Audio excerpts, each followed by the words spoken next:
My goodness, I want to slam 20 boxes of pennies for Christmas. That's $500. I need, Passing 100 meters. I need 2 more for if I need to do that. I have 16 boxes. I have 400. Dude, half my money right now is in pennies. Actually, like only a third of it.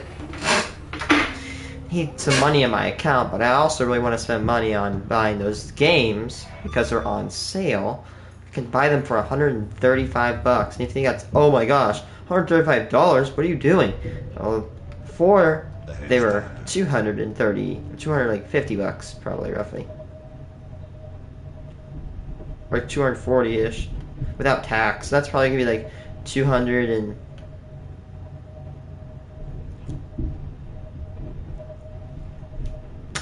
I'd say it's like $270.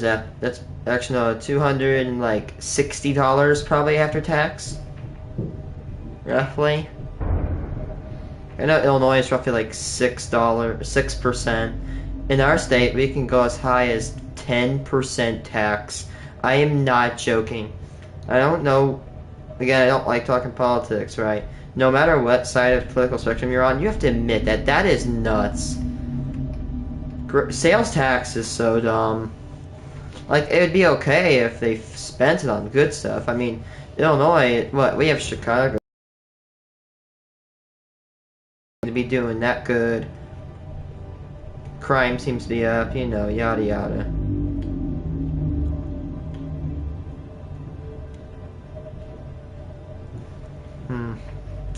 Dude, I have one problem with Subnautica too. I did not see that it said PlayStation 5. I am hoping it does. I think what's gonna happen, it's gonna get PS5, but my fear is that they're gonna delay it to hell and back.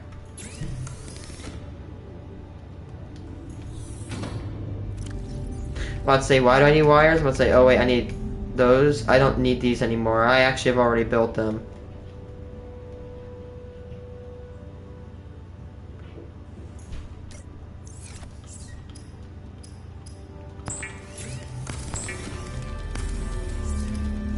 These are going to be good for picture frames and corridor markings.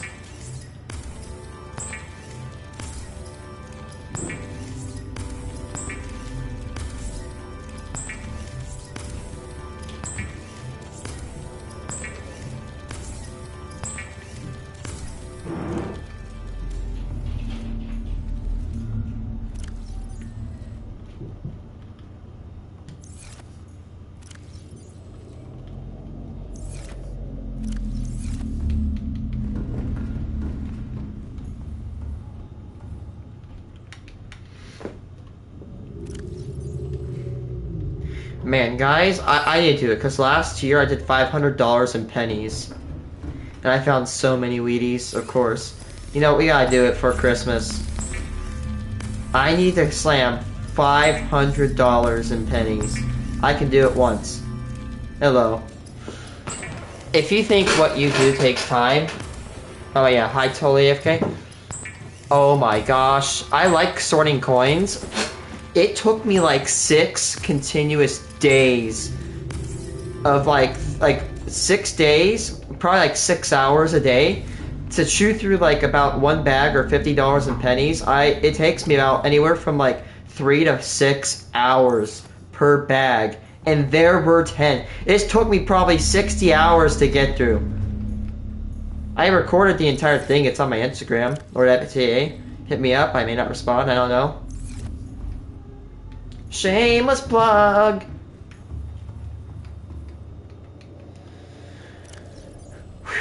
Yeah, just trust me. It's more time consuming than it actually looks. I don't want to be like a party pooper at all, but really what makes me a little bit annoyed about numismatics or coin cash collecting, if they'll say, oh, you'll find this in your change, it's searching coins for 20 years. The best error I've ever seen is a wide AM 1980 or 1998 wide AM that's worth about 50 bucks. It's a penny. And that's a lot of money, but that took me like 2 years to find that. There's the crater that I hope to build a base at.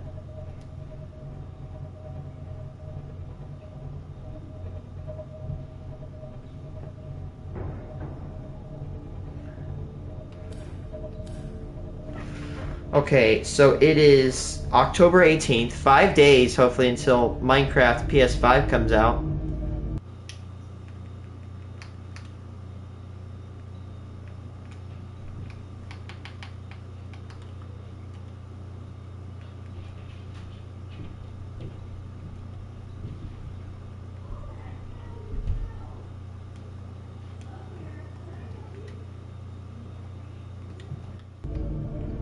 Oh, someone probably commented. Whoever just commented, if you did comment, I did not see it, you need to repeat it. Apologies for that. 5 days. We can count the days on our fingers now.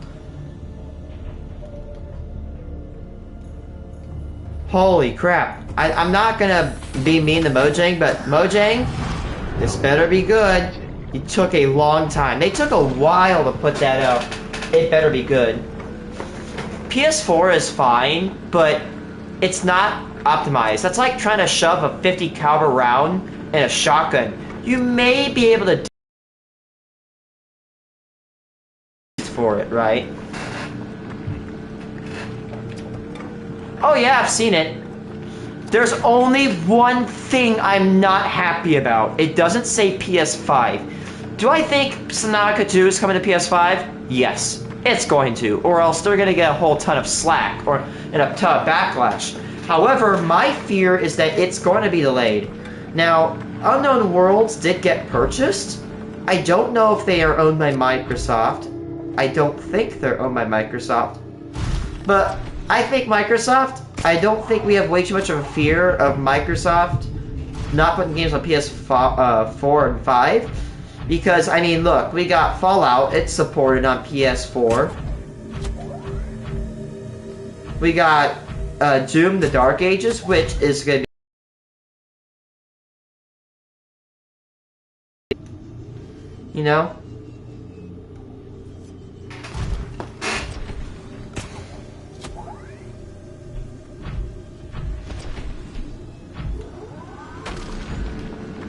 I have to go to the restroom here soon. Oof. 14 degrees Celsius? That's very cold. The hottest day I've ever recorded in Illinois was about 38°C. I mean, hey, that's literally what your name is, right? It's totally AFK.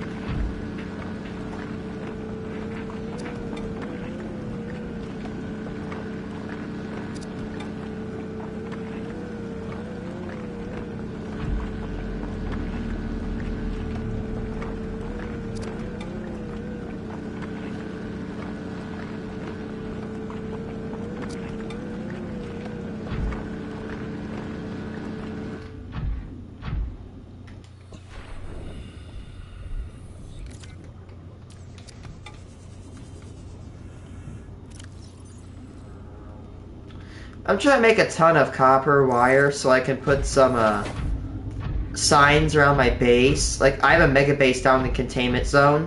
I've been building it for the past like 5 streams. It is a huge base, and I need to have, I know where to go, but I just like to have signs on it to label it and make it easier to read. Again, yeah, I can find it without the signs. It's just, why would I not have signs?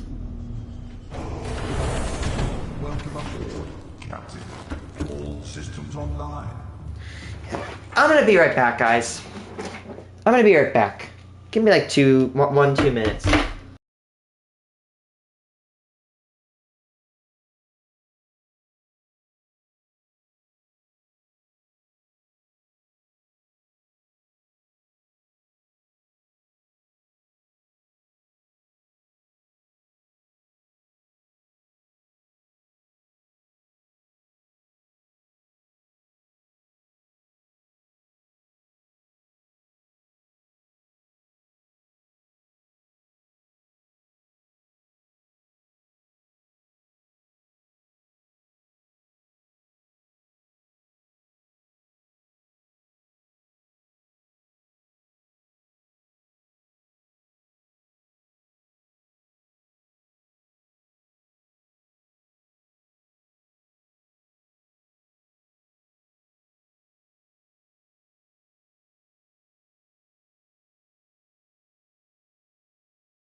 You know what?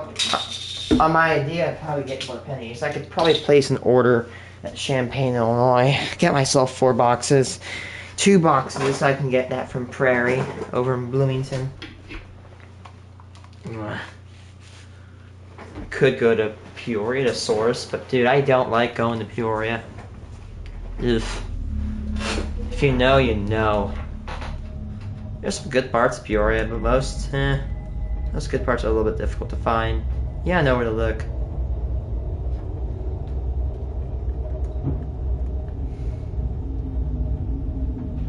Seek fluid intake.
Oh, I could go to Roscoe, Illinois.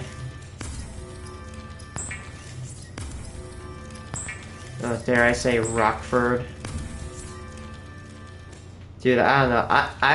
I sometimes like to I go up north to go get pennies in the I-39 corridor, especially when you go up to Rockford. Even if you are a Chase customer, it's super duper annoying to have to source pennies because it's a very high fail rate or rejection rate.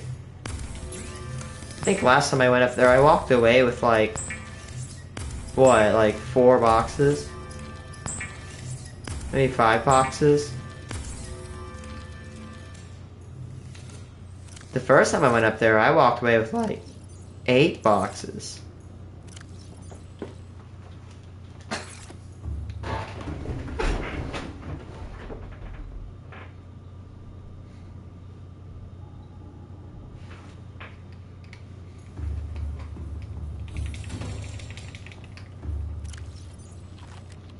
Vital signs stabilizing.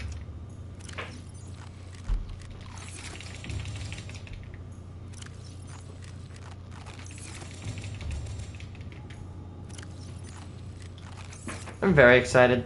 I want to build another country. I honestly won't be upset if my progress won't carry over from PS4. I kind of actually need a blank slate. Not that I'd be happy with my progress being deleted.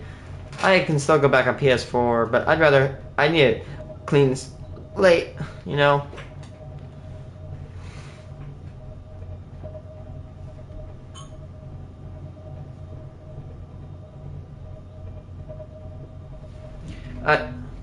I want to watch a video. Was Greenfield an EF5 tornado? Damage analysis of Greenfield, Iowa, EF4. Okay, so I remember when I was at the Kalahari Resort. And it was a bad day. Like when we left Illinois to go up to Wisconsin, it was bad. I mean, like, we saw a giant Bow Echo system, Derecho class system maybe. It was in Iowa, and it started creeping over, and I'm like, this is gonna hit us in Wisconsin. Well, fast forward, we're at the Kalahari. We got done swimming. We hear the announcement that there's a tornado warning for our area. We have to get down to the basement of the Kalahari Resort in Wisconsin Dells. It is nuts. It's actually kind of cool down there. Luckily, there was no tornado. It was just a rotating storm. It didn't spawn a tornado, thankfully.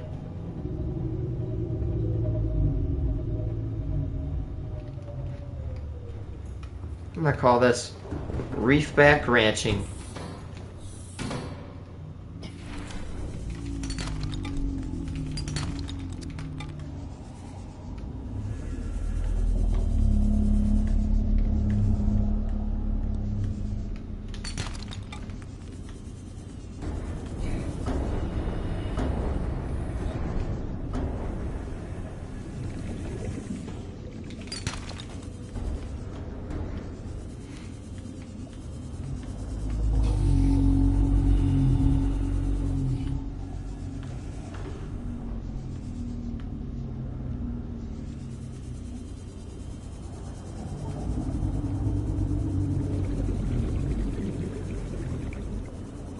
There's a baby.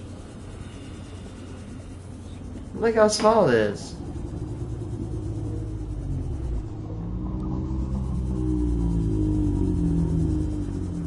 Two babies?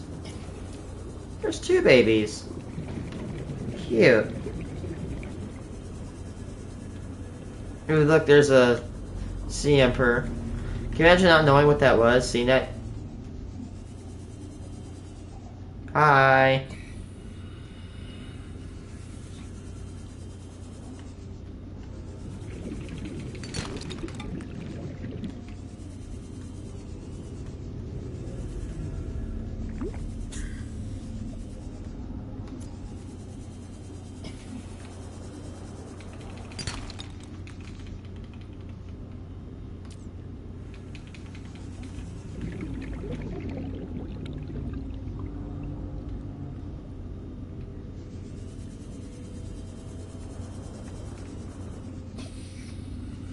Huh.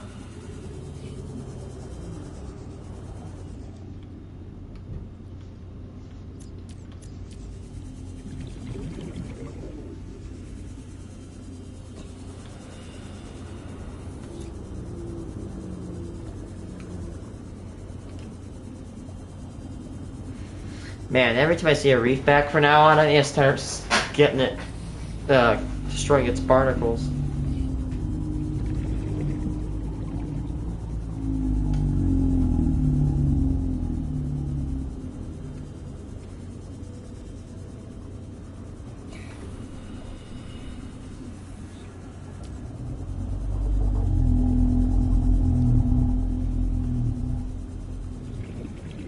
I'm pretty sure I got this guy. Just checking. Yeah, he has the two brain corals on his back.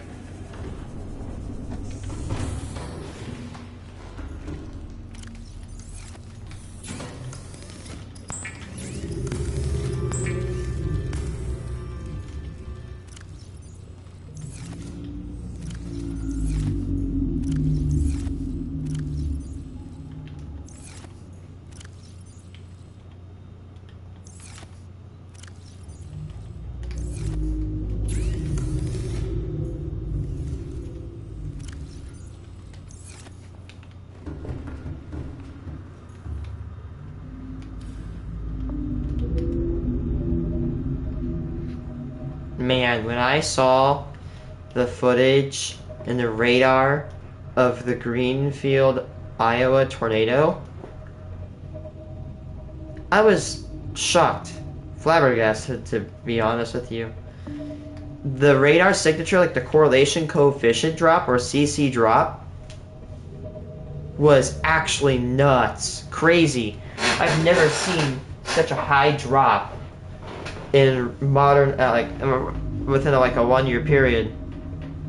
Like I haven't seen a drop like that ever since I've started monitoring for tornado CC drops. And the CC drop was huge. Not even a Vestas V150 or a couple of Vestas V150 wind turbines, which are engineered to withstand tornadoes, can survive tornadoes, were utterly ripped apart to shreds. So the fact that those wind turbines were ripped to shreds scares me. Because wind turbines are actually almost tornado proof, to be honest with you. Their wind blades, or the blades are kind of like bend. Hello. The blades will kind of bend, you know? But these V150s were ripped to ribbons. They didn't even last a chance.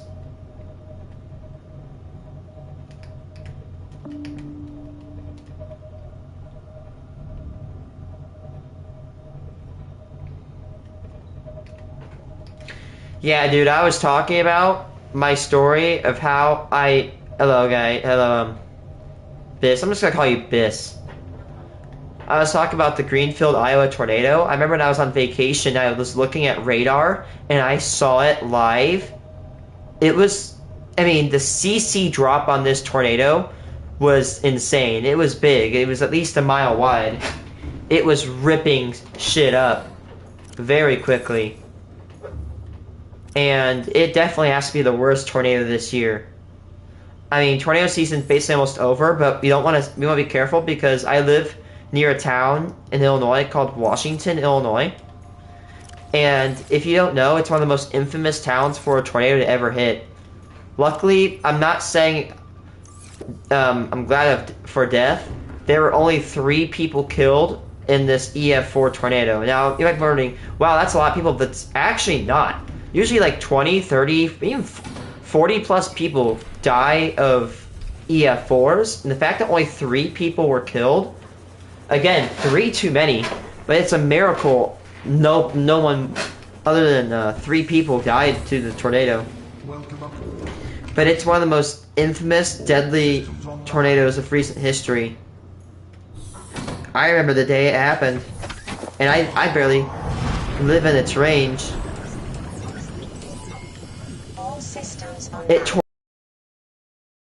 the entire town of Washington, but Washington healed very quickly after the incident.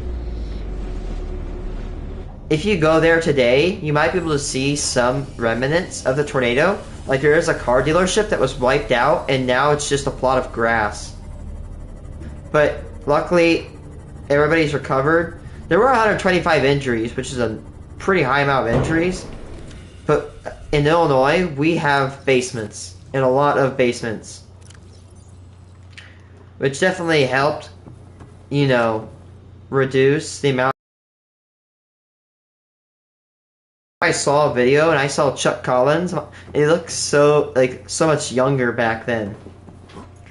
That's my meteorologist, is Chuck Collins. If you live in central Illinois, there's a big chance that your meteorologist is, of course, Chuck Collins. Warning, emergency power only. Oxygen production offline.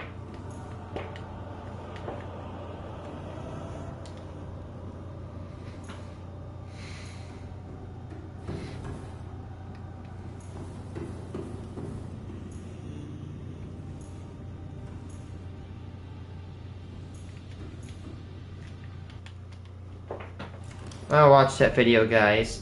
The video is called Was Greenfield an EF5 Tornado Damage Analysis, Greenfield, Iowa, EF4. A violent tornado would tear through the town of Greenfield, Iowa. This highly documented tornado would yield the fastest tornadic wind speeds ever observed with radar. I mean, that, but despite this, seriously. It would only earn an EF4 rating based on the damage alone. My name is Ethan Moriarty. I'm a mechanical engineer by training, and this is a forensics engineering-based damage analysis of the Greenfield, Iowa. I'm sorry, I have to say this as a meteorological enthusiast. The EF scale is so broken. It is so bad. This, apparently, if this is the highest wind speeds ever recorded, it's got an EF4 rating. Giant 2.6 mile wide tornado, EF3. El Reno was rated EF3. That's criminal. It really is. If the tornado hit an entire city, of course it would cause an EF5 rating.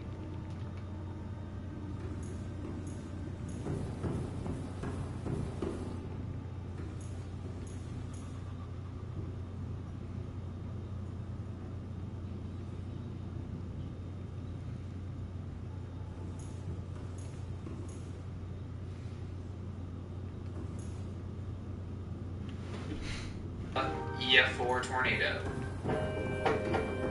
I like June 1st.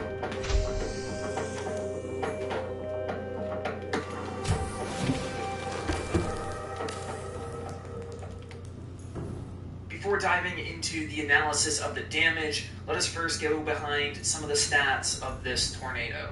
This tornado was on the ground for 43 miles, peaking out at nearly a mile wide.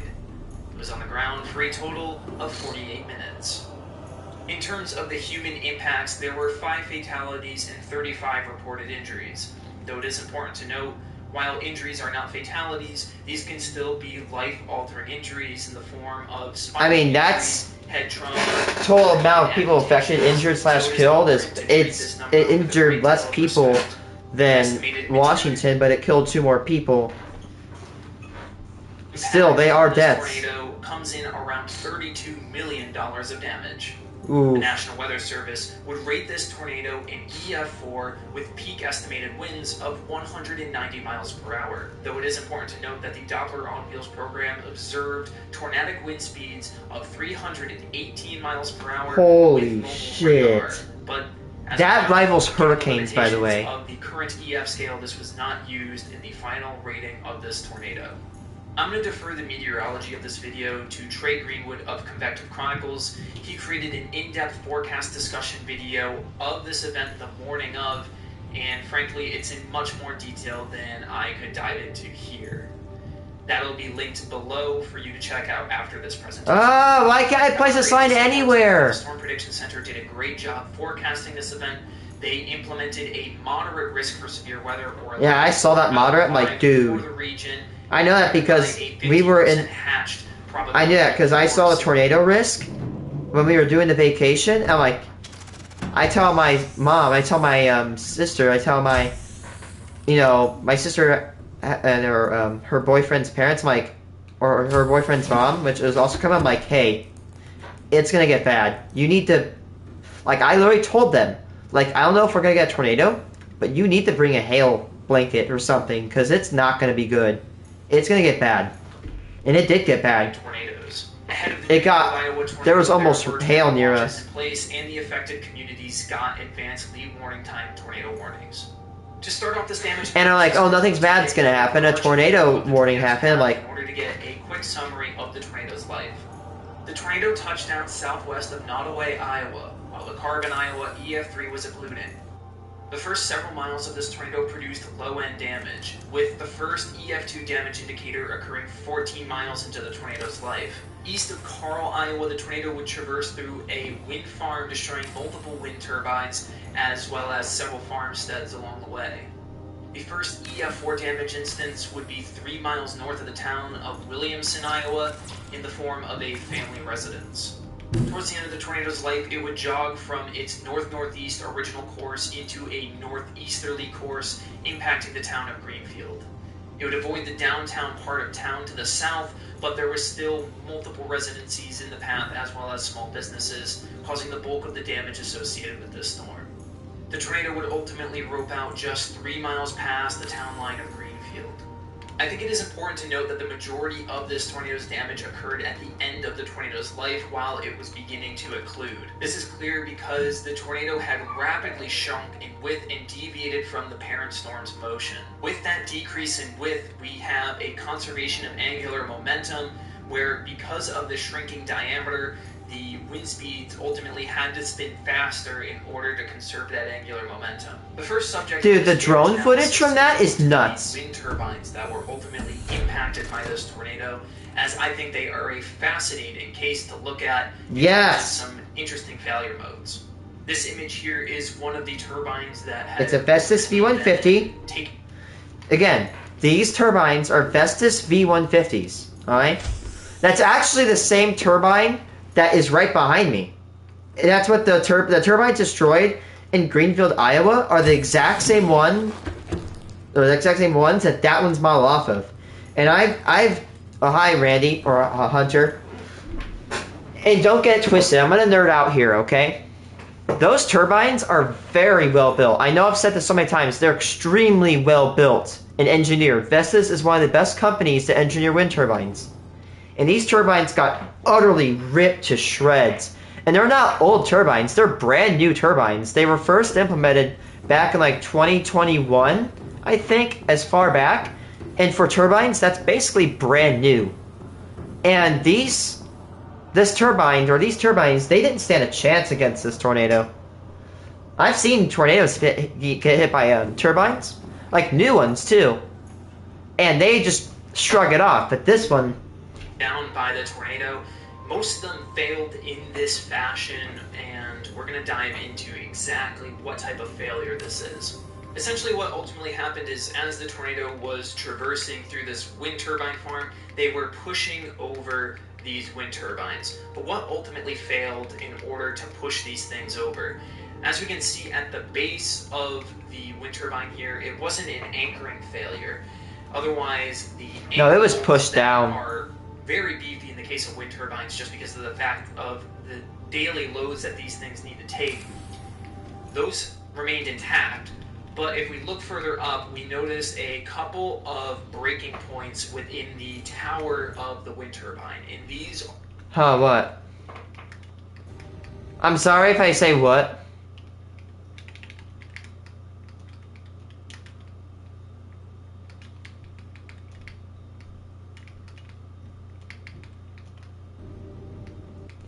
This guy's talking about, that EF4 that hit in that Iowa town. So, in May of 21st of 2000, actually no, this year, May 21st of this year, a violent EF4 tornado, basically it hit Iowa. And it was very violent. It was like a mile wide. It might have been the fastest wind speeds ever recorded on Earth. A result of a buckling failure. A buckling failure is when a structural member fails laterally due to a compressive load. And we're going to dive into that more in depth and get the numbers out of it that resulted in these buckling failures. I was able to do a little bit of digging and find the manufacturer and Festus V150 of these wind turbines and get their data sheets and ultimately get a lot of... that looks like a Festus V154.2. So some assumptions that were done in this analysis. The failure was within the tower section, not the tower fasteners. So what I mean by that is this tower is made up of a bunch of different segments. And tubes, yeah. They put 3 tubes, then the cell, the box at the top, and then they put the hub, and then they... Has free car cam. Free cat cam? What's that mean? What do you mean? I don't know what that means. I don't have cat cam.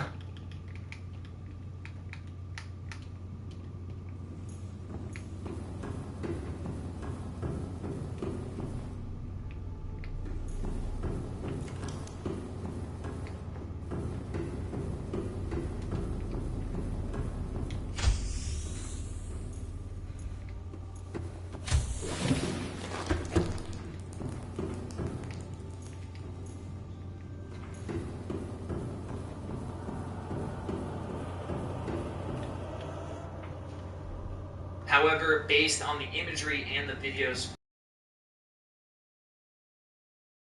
impacting these... Oh, free cat. His name's Butter Eater. He has yesterday. In that case, the ultimate failure was the buckling failure within the section itself, based on the video evidence. So in this case, we know that the fasteners are much stronger than that of the tower section itself.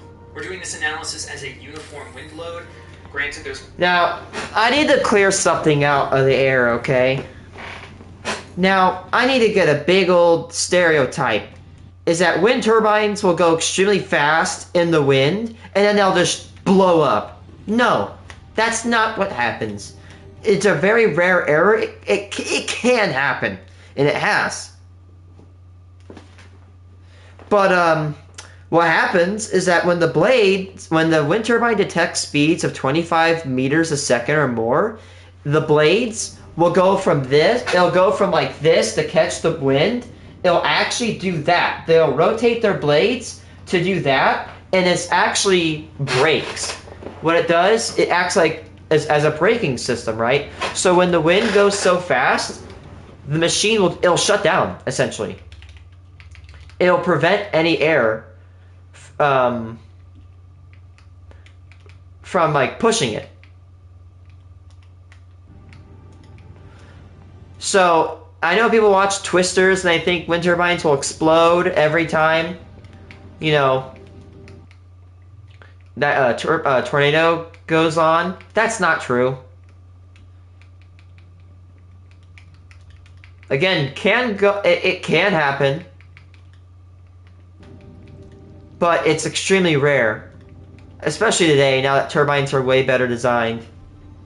Probably going to be a little bit of a gradient given how the tornado wind speeds are distributed, but for the purpose of this analysis, it is easiest to do a uniform wind load across the entire body of the wind turbine. The turbine would be in a shutdown state given that the wind speeds were in excess of its operating. You can actually watch the turbine. They do shut down. Which is important to get into when it comes to the coefficient of drag influenced by the winds. It doesn't seem like it. We're treating this where the turbine is but these turbines are very well engineered. Some of the videos of these turbine failures, and we're also going to assume that fatigue stresses were not already a factor into the failure. No. These are newer turbines based on satellite. Bye, by the way. Have a good luck setting. Yeah, these are brand new units. Like I'm telling you, like top of the line, extremely brand new units. Not even like 3 years old. And we're not talking about a bunch of 20-year-old turbines. Some of them only being a couple years old. So fatigue stresses are something that occur across the life. When I saw that, I'm like, dude, that's a V150, and it's destroyed. Their lifespan, they haven't had the constant wind loading of day-to-day use that would ultimately contribute to fatigue stresses weakening them in the long run. So fatigue stresses are not going to be considered in this analysis. Now here are the geometries that we are going to need for this analysis. So we're going to have a lot of the different geometries of the tower itself, as well as some of the distances. So for example, the height of the hub, the length of the blades, width of the blades. 54. All of these parameters are important. Actually, he does have one thing wrong here. The blades are not 54 meters long. The blades are actually 75. 75 plus 75 equals 150. And again, I'm going to nerd out here in a second. The reason, I'm not saying he's bad at doing this. I'm just saying I'm making a correction. The reason they're called V150s is because they're 150 meters across. And then they're called 4.5s because they generate 4.5 megawatts. So, 150 meters across, 4.5 megawatts. In order to put them into our drag equations as well as our sum of moments equations. I was able to get the weight of the turbine from the datasheet as well as some of the material information of the tower. Yeah, the tower is going to be made out of steel, the cell will be made out of steel, but the blades are made out of a composite. Tower in order to analyze its failure. Additionally, we got coefficients of drag for the different aspects of this wind turbine. So you have the hub drag coefficient, the drag of the tower itself, and then the drag coefficient of the blades. So how these turbines work is they have feathered blades. So depending on what is needed for power output, they feather the blades based on wind speed in order to get the max power output out of those turbines. And eventually when the wind speeds become too great for the turbine itself, basically you have to shut down the turbine to keep the turbine from basically exploding. So what they do is the blades feather to a point where and they rotate. They'll rotate about like 45, and when they do that, 90 degrees. A lot more drag. So even though that the wind speeds are a lot higher beyond the operating parameters of the turbine itself, there's still a lot of drag being pushed on those turbine blades. So that's why the coefficient of drag is so high on each of those turbine blades. Here are all of our forces on the turbine. So we have wind loads on each of the blades, as well as the tower and the hub, and then of course the weight weighing down on it and our reactionary forces at the base. So ultimately what we can do here is create a resultant vector because we're going to average out these three blade heights and just say that they're acting into the hub.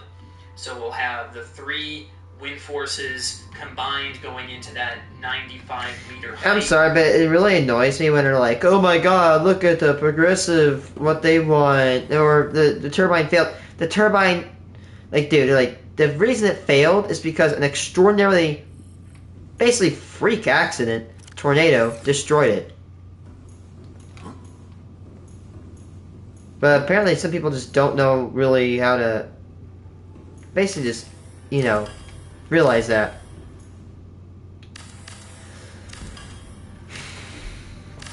terms of our input into our moment equation. So here we are kind of looking at a cross-section of the tower. This is the cross-sectional radius of the tower where it failed. This is a tapered tower, it being around 2 meters at the top and 4 meters at the base. So we took the cross-sectional radius at the I didn't points of knew they failure. tapered that much. Damn. Here is our moment equation. So basically, we sum all of the moments about the base of this tower. So we have our critical buckling force, which is going to be this compressive This load guy's here. smart. And then we Holy. also have all of our wind forces that are. I don't know why you put more into time into physics this or freaking critical meteorology. buckling force. So that's where this big M comes into play. That's the combination of all of these guys here. So with our governing moment equation, we can start solving for the force of drag equations on each of the elements. So this is for the hub of the tower. So we know the density of the air, we know the coefficient of drag, and we know the platform area, which is basically the exposed area that the wind sees that is acting upon that surface.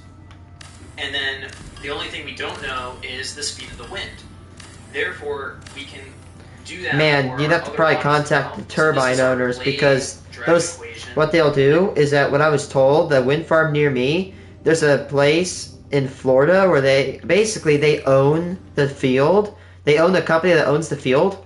So what they'll do is that they actually have this giant, like, quote unquote battle station where they'll see every single turbine they own and what their status is.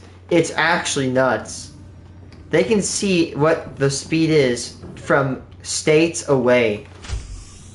And this is our tower drag equation, all of which now are in terms of this velocity term that we can solve for after. We plug in all these values to our moment equation.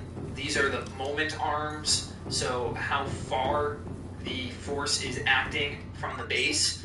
So as we remember, the compressive force from the neutral axis is only at that radius of 1.75 meters, whereas if we're looking at the wind forces that are pushing on the tower, they are much greater. So, 95 meters, and then half of 95 meters in the case of the tower, since it's acting right in the middle of the object. But nonetheless, we have all of these terms filled out here, but we need to solve for that buckling force, right? So what we can do is use our Euler's buckling equation, which basically what it does is it accounts for how the shape of the cross-section is and how good is it at reducing the risk of a buckling failure. That's what this I term is. Then we have E, which is our modulus of elasticity, so basically the material property and how good it is at resisting those compressive loads. Then we have a K factor here, which is basically the buckling That is end actually condition. So crazy. depending on how each end of our rod is constrained, you're going to have a different K factor. In the case of a turbine, you have an anchored end on one side, and then the other end is free to move. And because in that case, that effectively doubles the effective length of the buckling condition. If it's pinned on either end, you only have the length of the column to work with, whereas if you have a little bit of flexibility at the top, you effectively double that length, working in your favor. So we plug in all of our values here since we know all of that. Granted, the data sheets had everything in metric, so the calculations here are going to be in metric, but I'll convert it in the end to miles per hour. So ultimately, our critical buckling force here, the criteria that we need to hit in order to result in a buckling failure of this tower, is 4,670 kilonewtons. That is a lot of force, but nonetheless, what we do now is plug that into our greater moment equation. So here is guy our is critical very buckling smart. force, the distance from the central axis of that tower, and then our condensed value, since we could add up all those terms since they were all in terms of V. So this is the cumulative wind load basically from that tower. Then ultimately, because V is the last outstanding variable, we can condense it. We check our units to make sure that it is in meters per second at the end result. and we get an ending value of 51.9 meters per second, or 116 miles per hour. This is very interesting because the ultimate final rating on these wind turbines was EF2 117 miles per hour. So it's kind of funny to see how scarily accurate we can get with a couple of hand calculations at the end of the day. Granted, we can get into much more depth when it comes to how these towers fail if we use something like an FEA software or a finite element analysis software, where we basically plug this geometry into a giant supercomputer and make a bunch of little elements and see how all the stresses behave at different points in the structure. But that requires some very heavy computational power that I don't unfortunately have access to. With that said, let's kind of take a look at the sequence of failure events. So ultimately, the first failure is going to be a buckling failure at the top of the turbine. So you basically get that compressive buckling failure on one side. Man, what the hell happened to the nacelle blades? They look like it exploded. There's nothing left. This cross section, as this thing starts swinging over, there's going to be much more of a compressive load building up now as the genuinely there's nothing left. Further, and you have more leverage pushing down. That thing had to have hit the ground at such a force to basically vaporize the entire top end. Secondary buckling failure.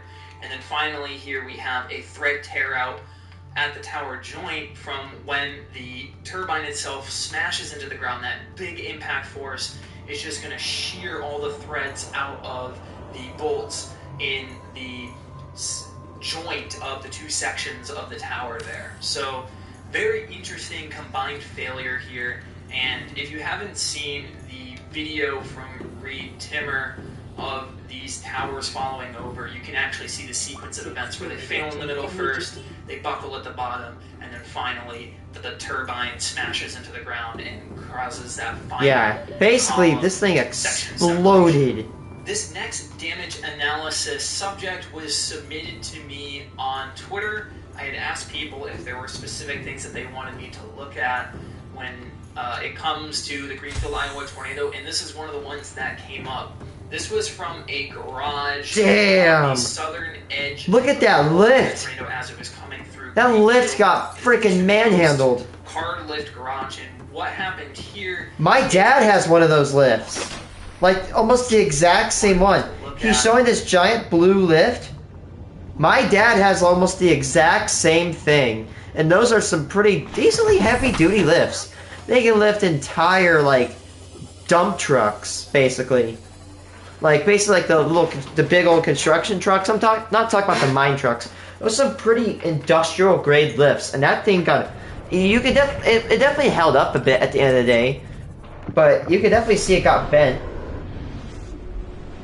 Car lift was anchored. No, everything around it is just basically vaporized. There's really a lot of debris impacts here, and we're going to talk about that in the assumptions in a second. But I thought it would be really interesting to see, okay, assuming debris wasn't the primary factor of failure, what wind speed would be needed in order to cause this thing to pull out of the ground? Here we have our assumptions. So for this analysis, by the way, if that thing is ripped out of the ground, that's scary. Now, it's either what happened is two things. Either one, it got ripped out of the ground, or two, there was so much wind force. Or no, the wind probably either ripped it out of the ground by pushing it to the side, or B, it probably got hit by something from the tornado and it caused it to be ripped out of the ground. Now, usually these giant lifts are bolted into the ground pretty well. Very high-end lifts. They are bolted into the ground. And the fact that this one is just free and able to be tilted over is not really a good look.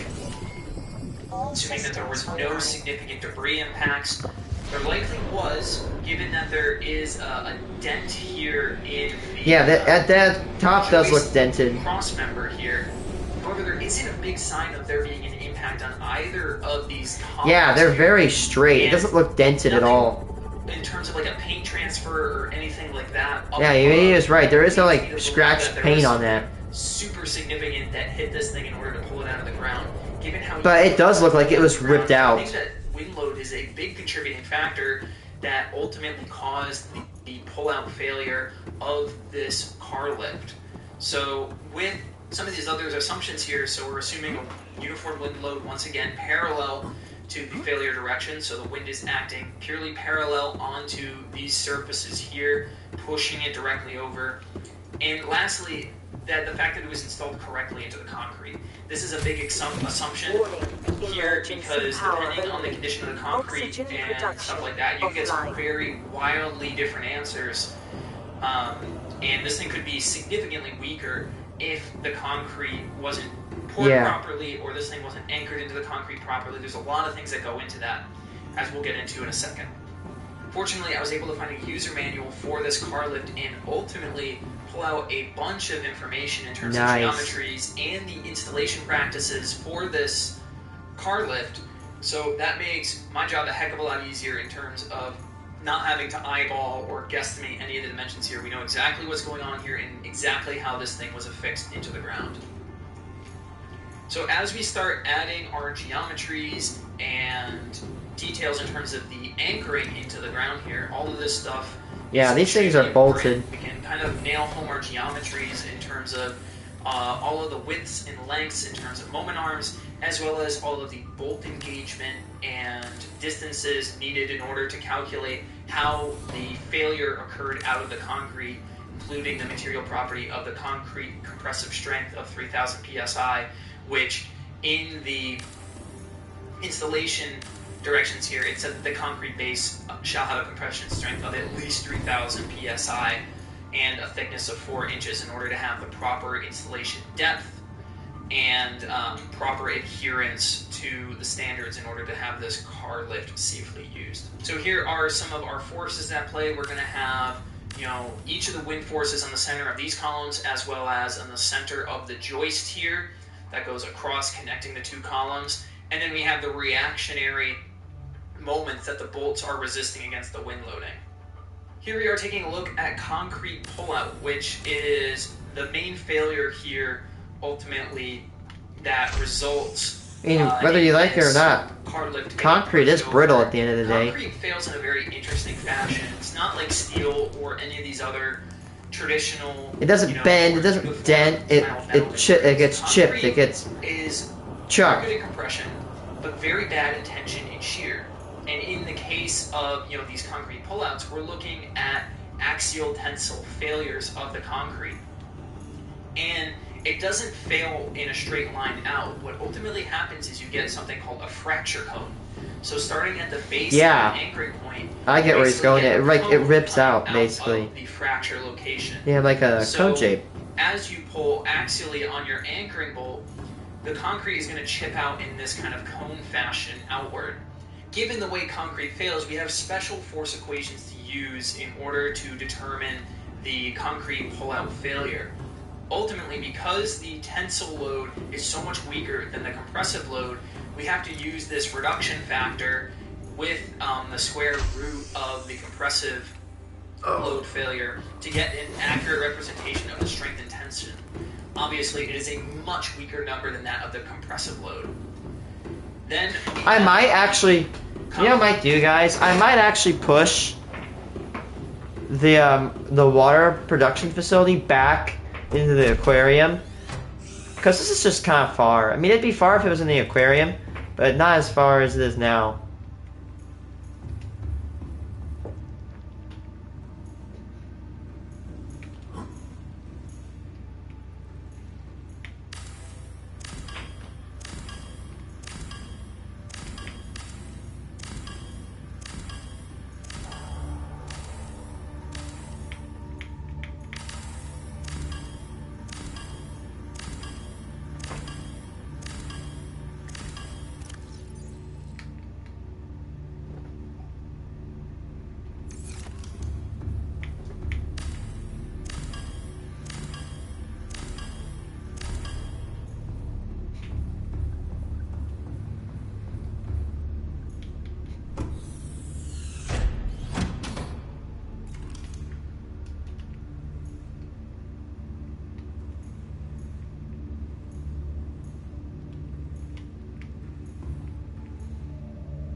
30 seconds.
I was gonna put nuclear plants here, but I might just come back and take this out, because it's like,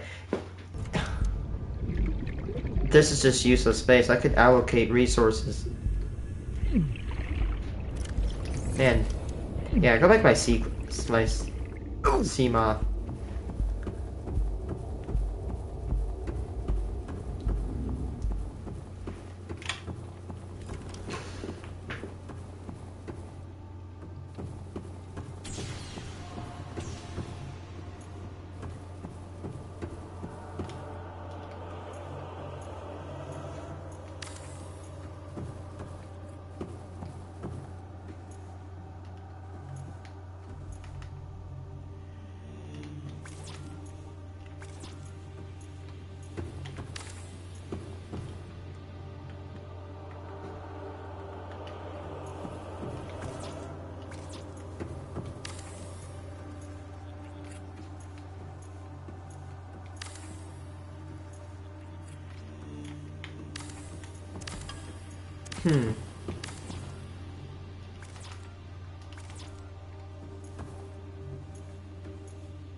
There is one problem about Subnautica 2. It didn't say anything about PS3. Or no, I don't know why it said PS3. PS. I think, again, I said it before on my stream, earlier stream, I think they're going to release it on PlayStation 5. But my fear is more that it'll get delayed. I just hope it isn't. It probably is, but let's just hope it isn't. Yeah, I didn't even notice that. They didn't even say anything about PS3 or... Oh my... Why am I saying PS3? PS3... No one makes games for PS3 anymore. I mean, at least not that are emulated.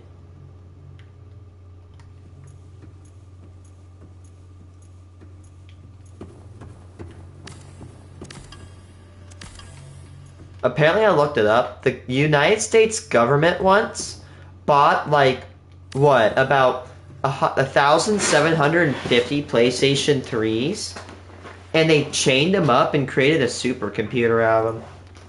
Actually nuts.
Nice. Ooh, nice profile picture.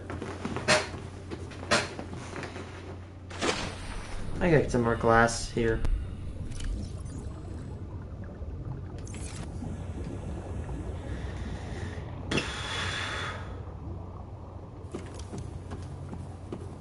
Yeah, I'm gonna do something smart. It's called move the... I'm gonna move the nuclear backup plants back here. And I'm gonna move the water back here. I don't want to walk into the lava zone to get water. I'm gonna make it where I don't have to... You know, I'm gonna put, like, purifying plants in the aquarium.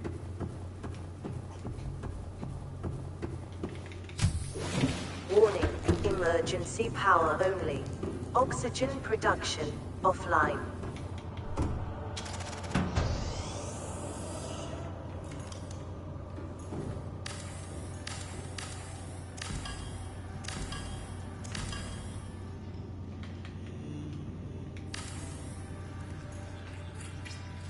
There we go. Now it's facing the right way.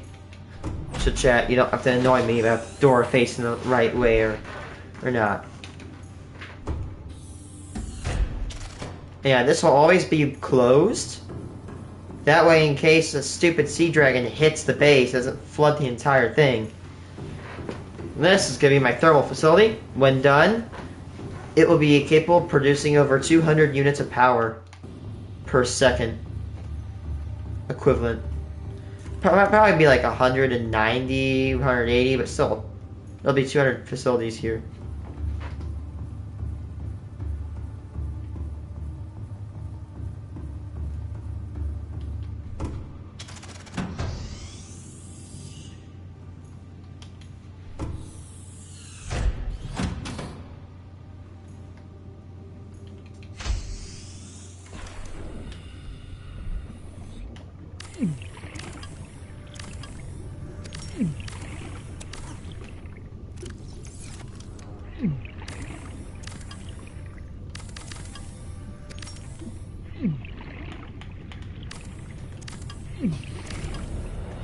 I need to take out those signs that are in there.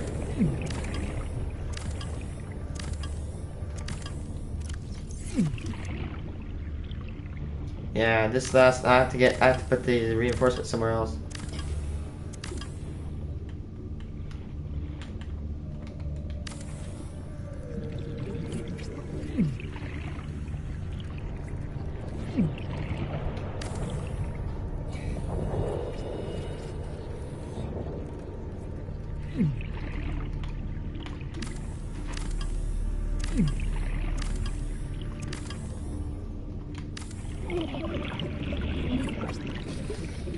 I cannot wait for Subnautica 2 to have multiplayer, dude.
Where'd the sea dragon go? I don't know, but I don't want to get any effort into go finding it.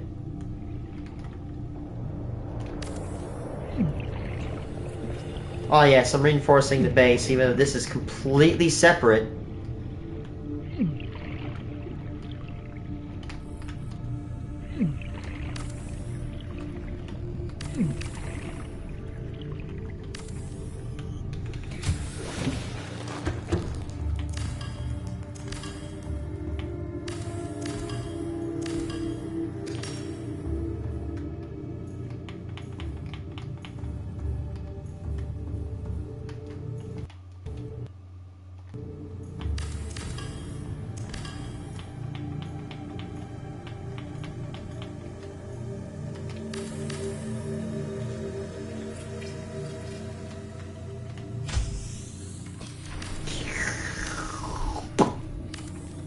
There we go, that's good. Just to save it, this to save me the time of not having to move everything back, I'm just gonna do that.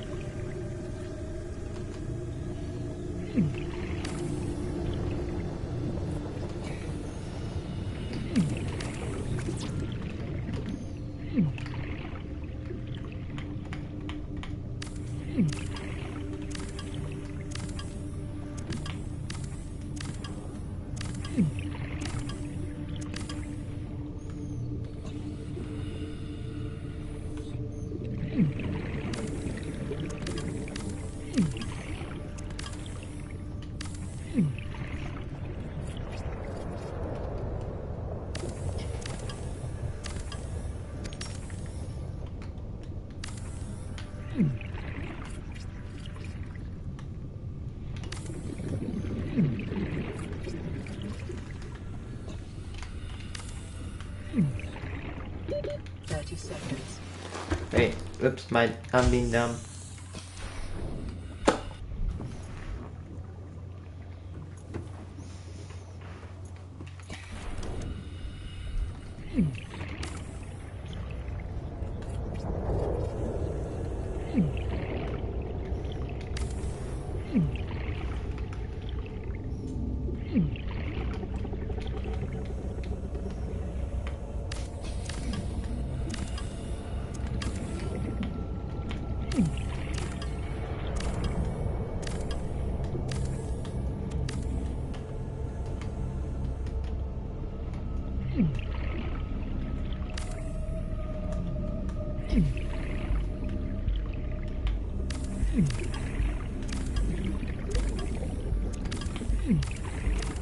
A better idea, guys.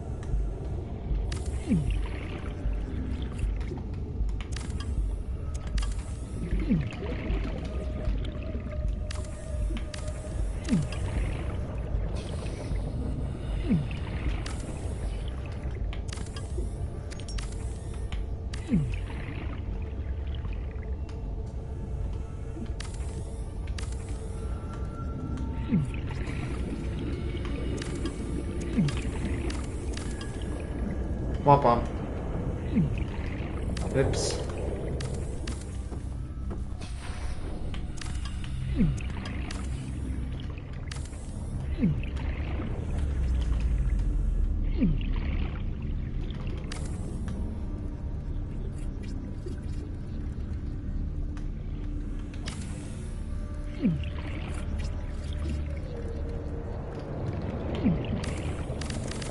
Okay, we cool.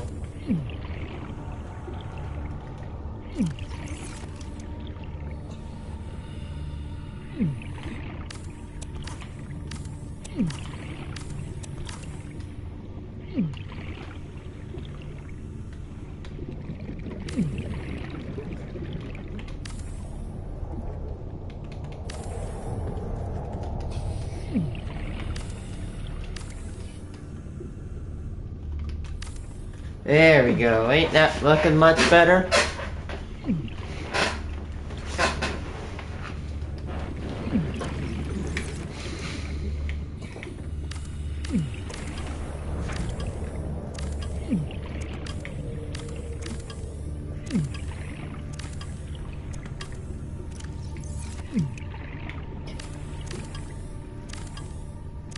I'm not gonna get all of it, but I can get a little bit of titanium from here. 30 seconds. And boom. Ow.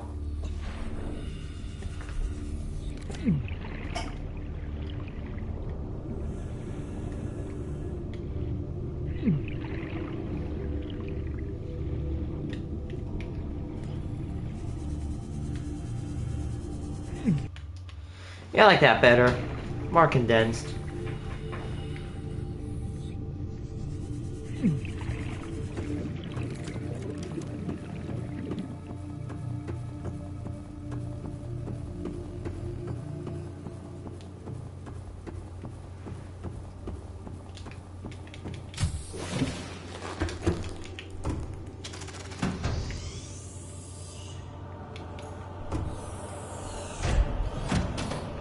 cone area, so this is the amount.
Seek fluid intake.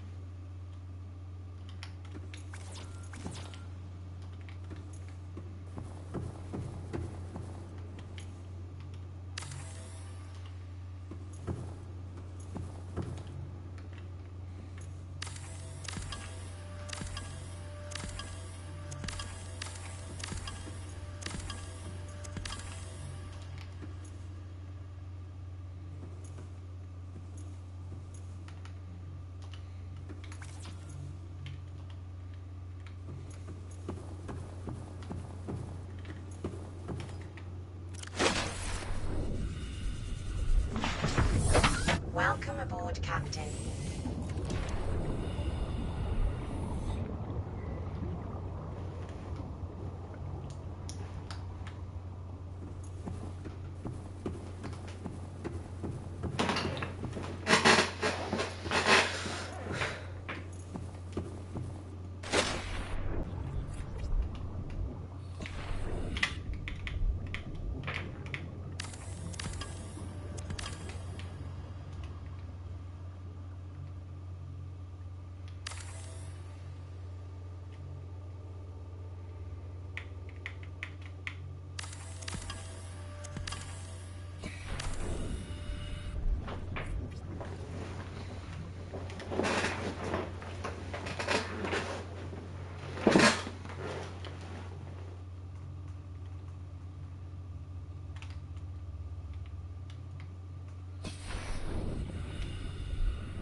Seek fluid intake immediately.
For viewers that have been watching me ever since I started building the space, I've been wondering, why am I building moon pools there? Wouldn't I build them down lower? And the answer is yes, they're gonna be built down lower. But I want to have those two there to be like unloading Vital signs stabilized. moon pools. That way, of course, as I said, you're gonna be able to unload materials in and out. Actually, I don't know. I may actually remove them, because again, it's like, why would I drive all the way up there? I don't know.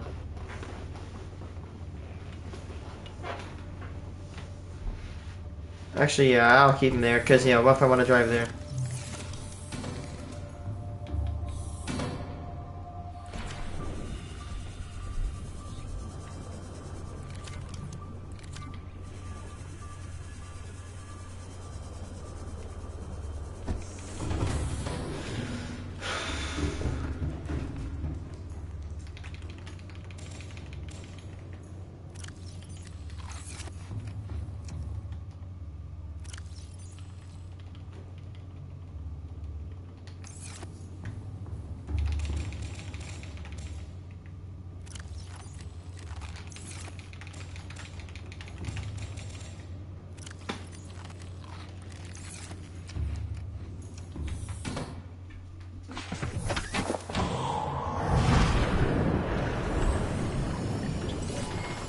All systems online.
emergency power only.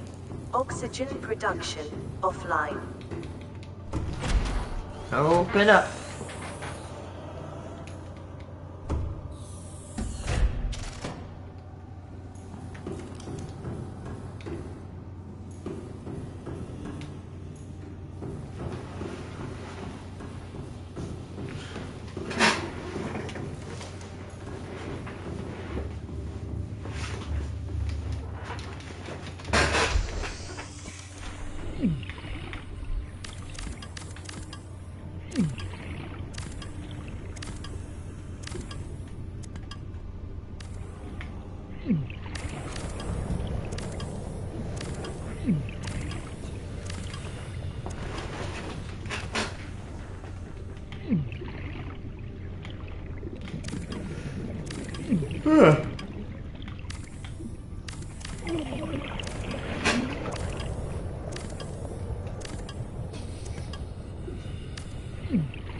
Good.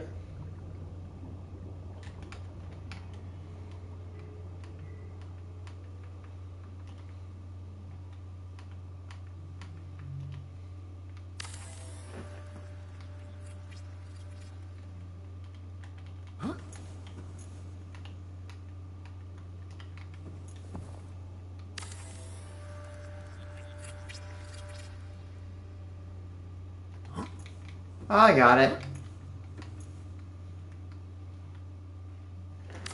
How do you know I'm not employed?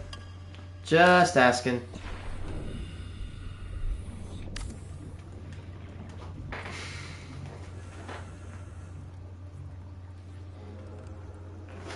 Yeah, what I really need to do, get a CMOP connects into there, loads, connect to this, go up there, into that base. Yes, good idea. That'd make offloading materials so much more easy. I should have started with this first and worked my way off.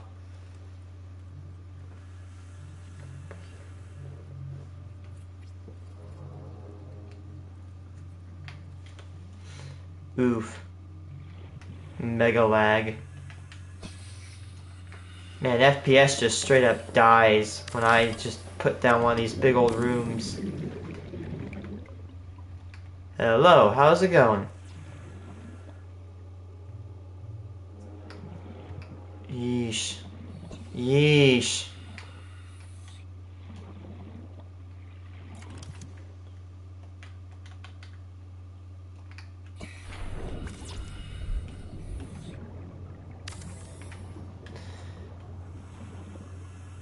Yeah, I think I should have destroyed them. I should have gotten rid of... What do you call them? The other materials or other things at the end.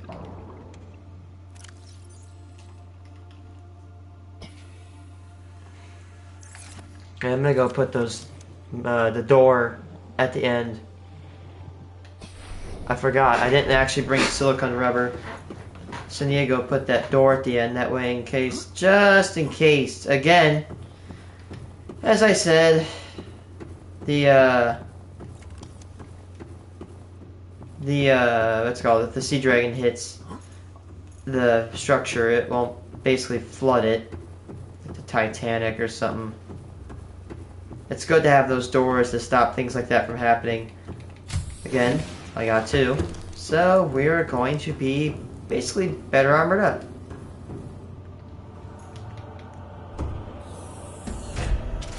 There we go. It's gonna be at the end of the second drop, so I'll drop one, and after I drop two, it's gonna be at the end. It's not gonna be done yet.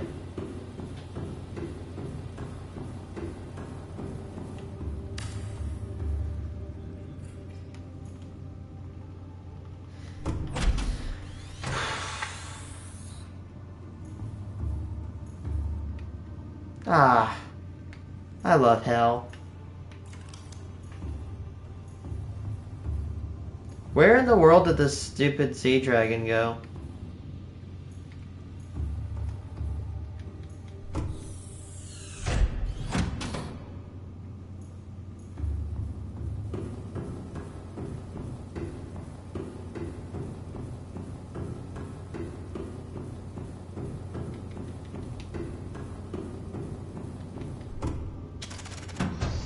Wish the animation for opening and closing these doors was a bit quicker.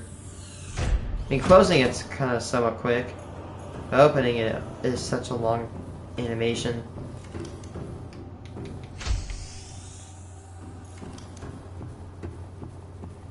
You go bring over some glass, some plasteel, and a lot more glass.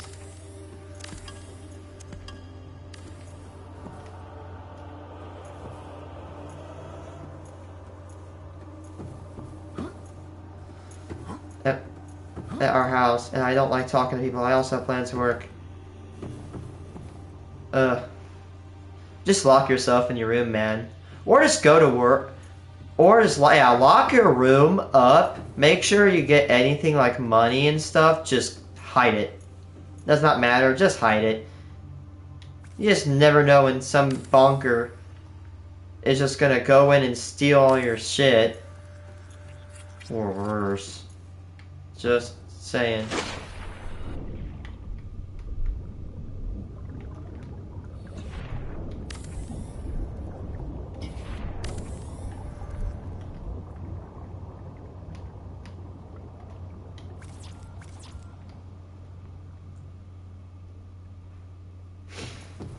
That's what 2x4s and T25s are for, my friend.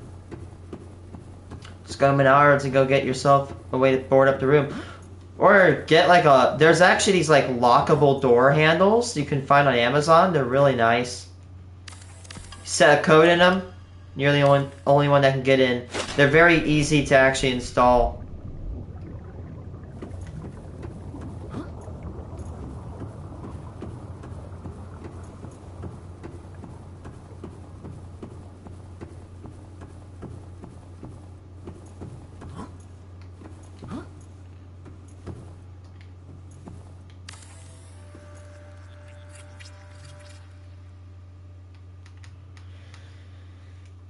Okay, I want to build a bridge over there. Like, besides building, you cannot get up there. Maybe if you have prawn. I don't know if you can even get up there with a prawn.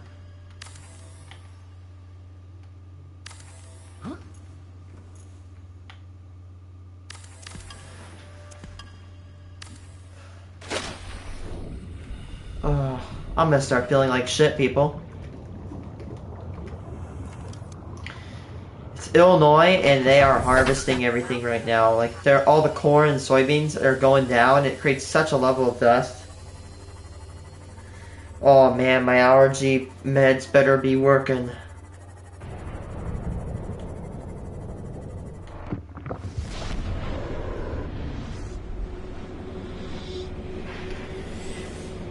I hate allergies so much.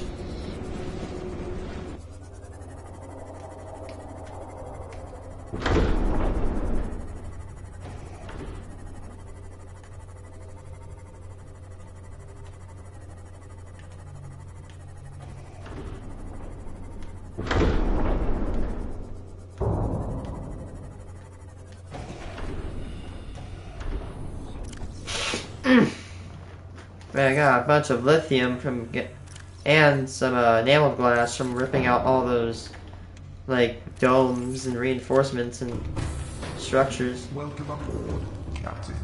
We can allocate those to different spots. Yeah, I'm gonna need glass. Luckily for me, I should have a bunch.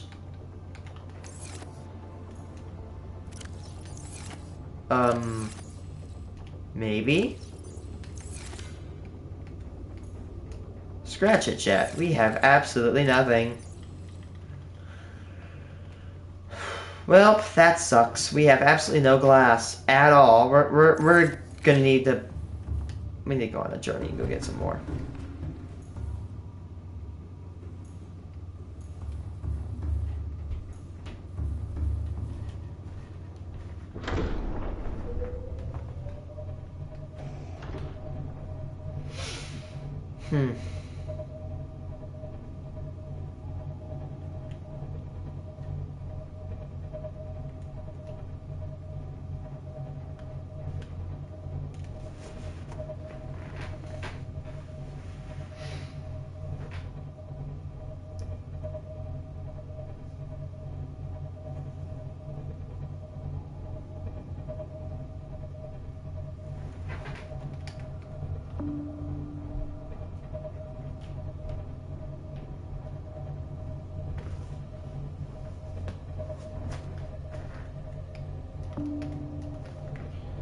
Basically something like SCP-173. Sounds like you're describing a coil head. Dude, you know the guy from made Lethal Company? That guy made $35 million. Dude, that guy's never working a day in his life. He deserves that money. Can you imagine? And he's 22. Man, actually, hats off to him. He made it. He did it. Can you imagine being a 22-year-old kid that makes Roblox games? You make one game, you sell it for $10, and all of a sudden, it literally becomes a sensation where it sells more than Call of Duty. That is an embarrassment towards COD.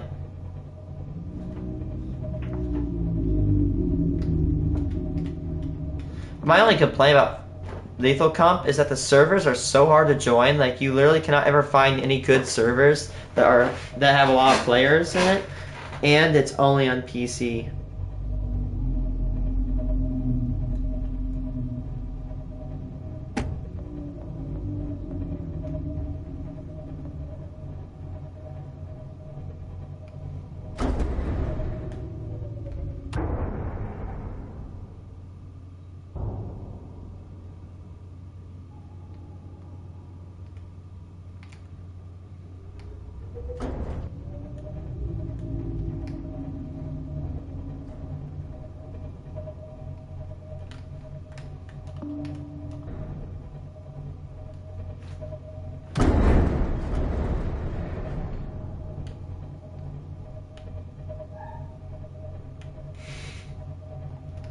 My dogs. That sounds like, I think that's actually my shepherd.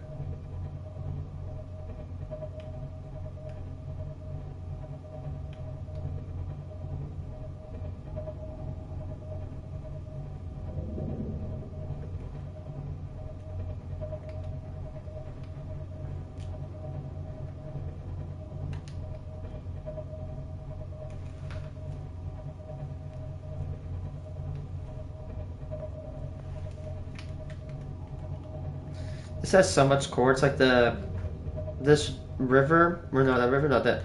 The blood kelp zone has so much quartz in it, but it's got so many. Yeah. Come on, can we crush him? Can we crush him? Hit him! Hit him! Hit him! Hit him! Kill him! Did we kill him? Yep, we did. We got it. We're good.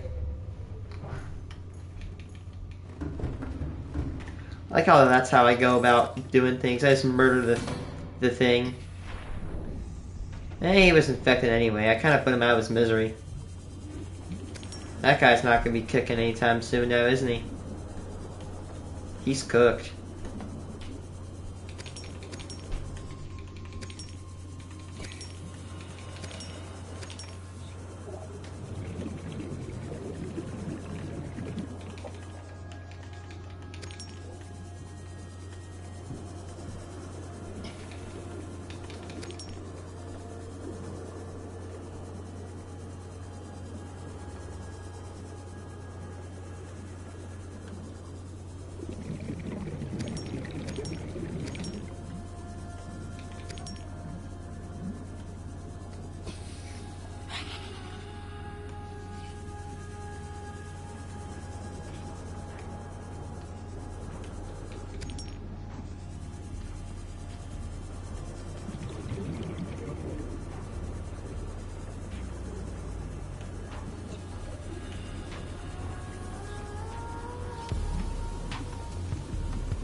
When you need quartz, you drag your sorry ass over to the blood kelp zone and you start collecting, because there's a ton of quartz here. It's always little quartz, but at least there's like a copious amount of the little quartz.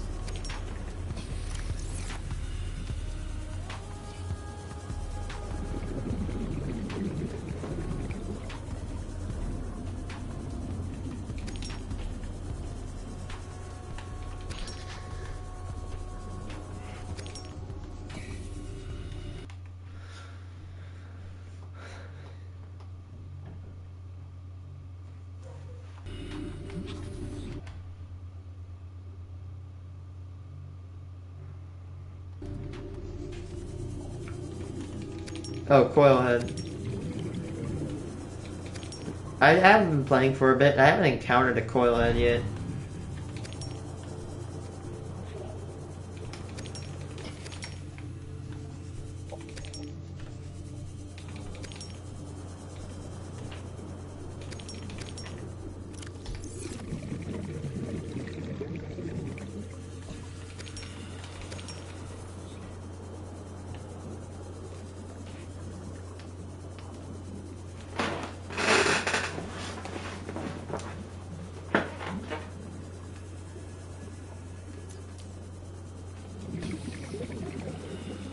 Yeah, Coilhead. Oh, what?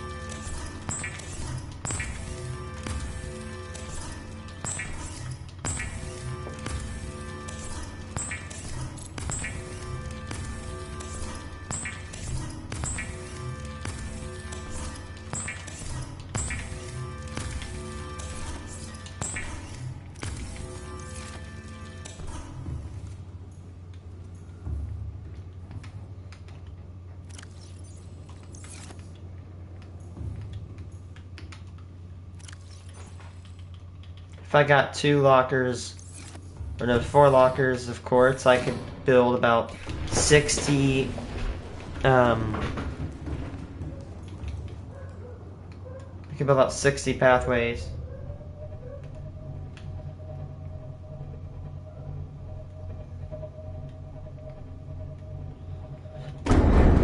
Oops, sorry. I'm oblivious. Ooh, it's nighttime. That's good. That basically means I'm going to be able to see the quartz better.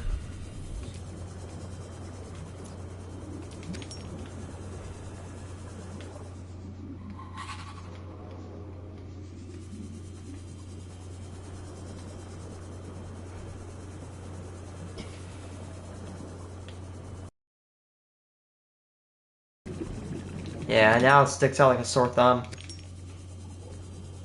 Look at it.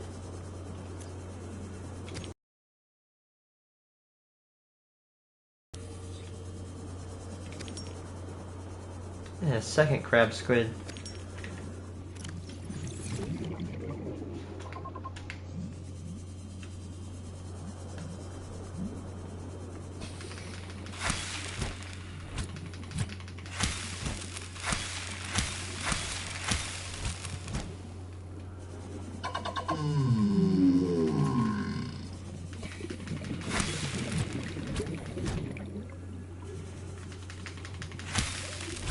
Yeah, keep running.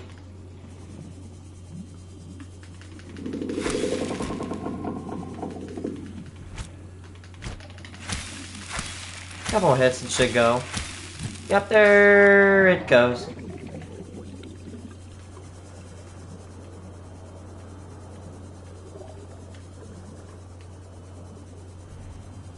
There's the Lost River entrance.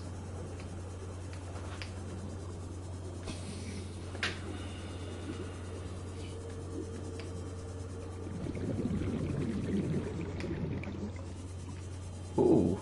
Ooh, there's a bunch of resources hiding over here. Bunch of gold, uraninite, and copper.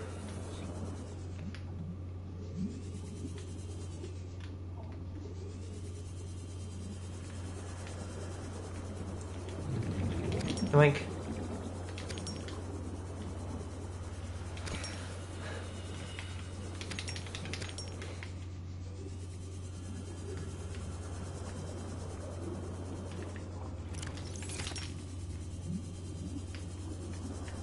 I don't get why there's so much small pieces of quartz, but there's no large pieces here.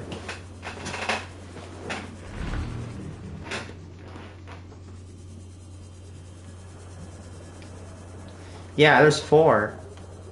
Lost River enters in the mountains, Blood Kelp Zone, Blood Kelp Trench, and then it also enters the Grand Reef. My first entrance was this one over here, Blood Kelp Trench. But I think my best entrance might have to be Blood Kelp Trench. Kind of. It's the safest, but it's the hardest to maneuver. It might be the hardest to kind of find. Or it might take the longest to find, I should say.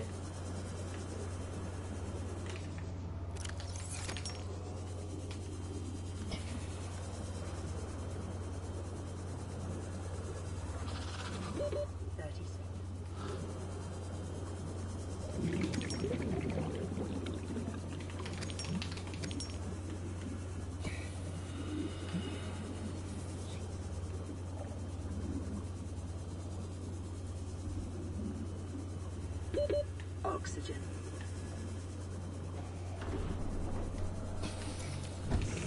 No problem. Welcome aboard, Captain. All systems online.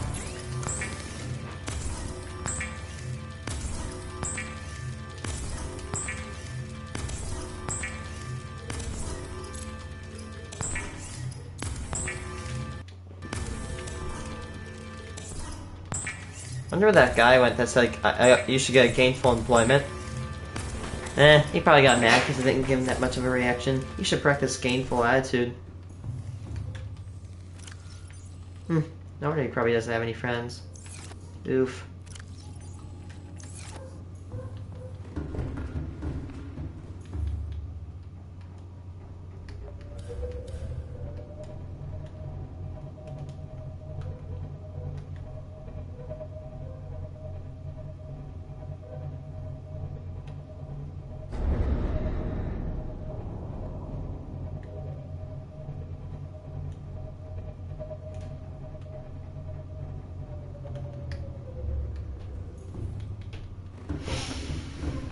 Oh, there are some bladderfish out here. Probably go get some of them for water.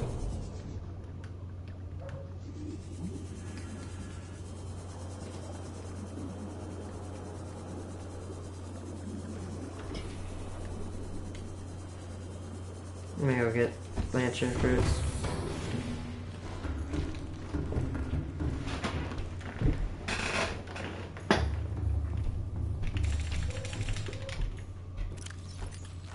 Vital signs stabilizing.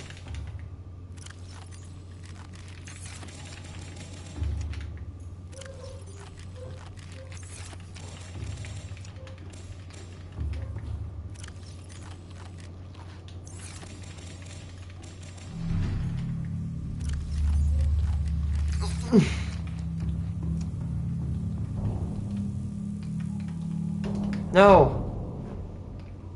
I'll burn my energy up.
Oxygen.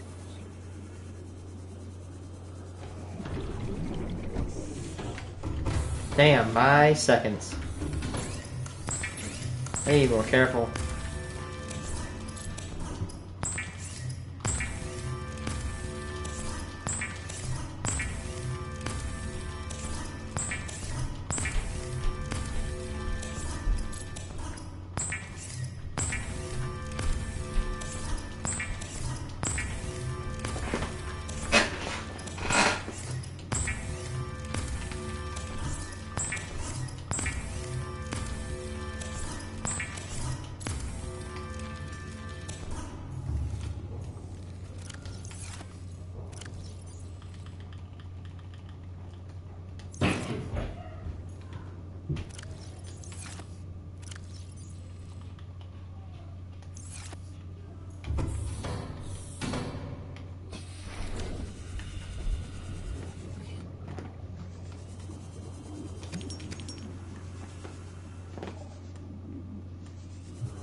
Oh!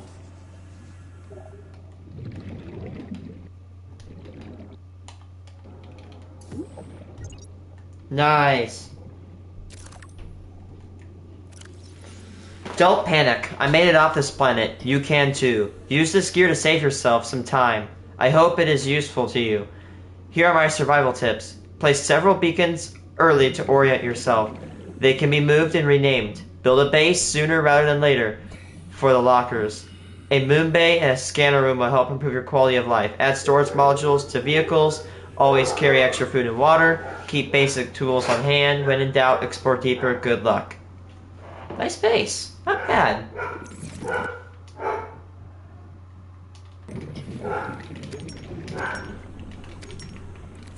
Didn't consider the possibility of time capsules spawning here for some reason, even though it'd be obvious that they would spawn. That was probably good because they don't have really that much to hide in except for this grass.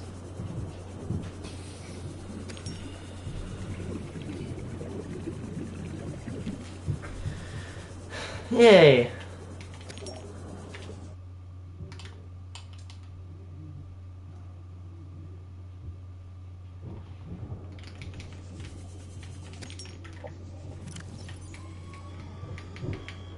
Oh shit! He put ultra glides in them. Thermal blade and a flashlight.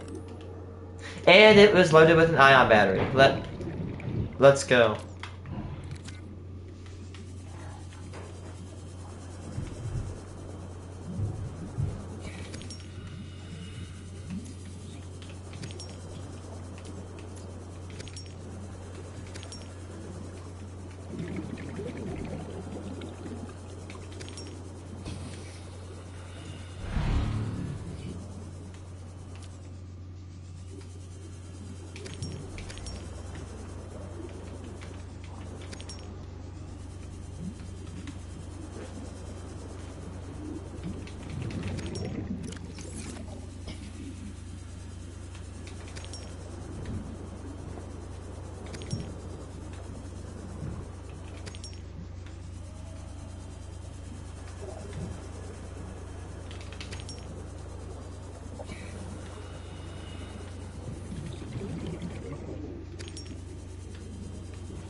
Yep, they're starting to make dinner.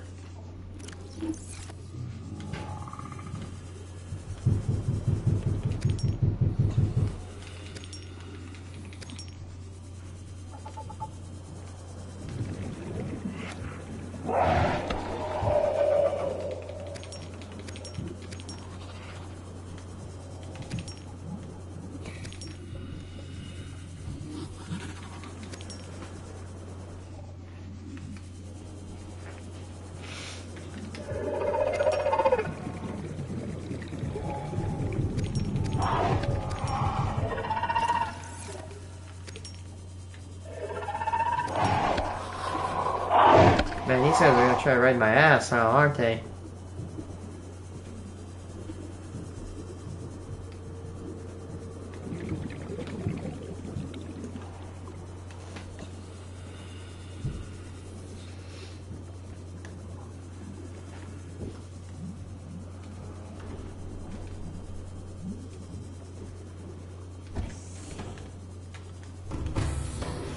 Welcome aboard, Captain.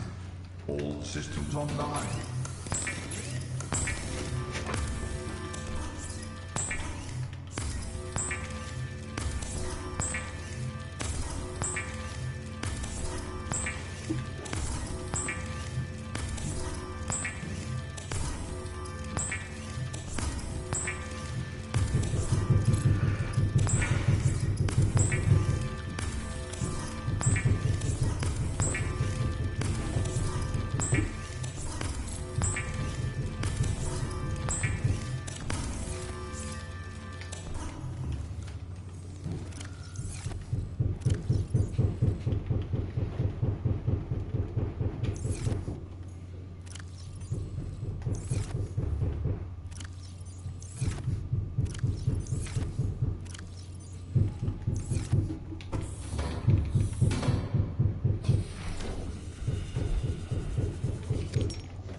Ooh, nice. Magnetite. I will definitely 100% take that.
Basic fluid intake.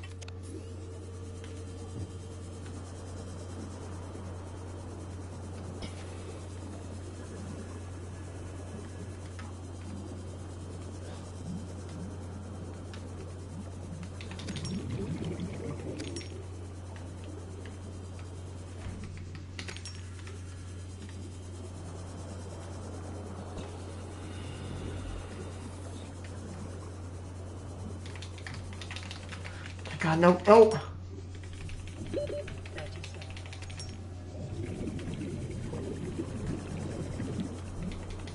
Time to go. We got it, we're good.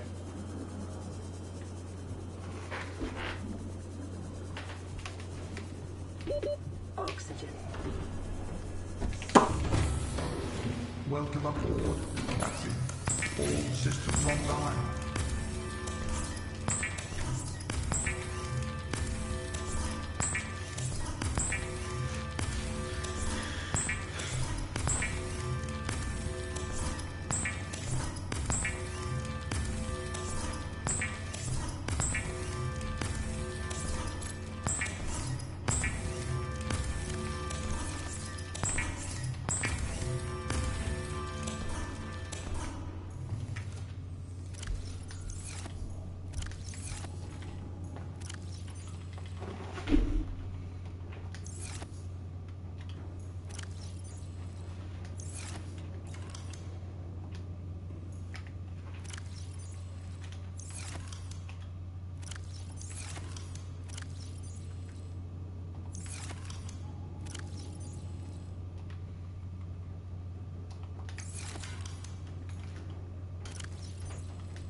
Ooh, ingots.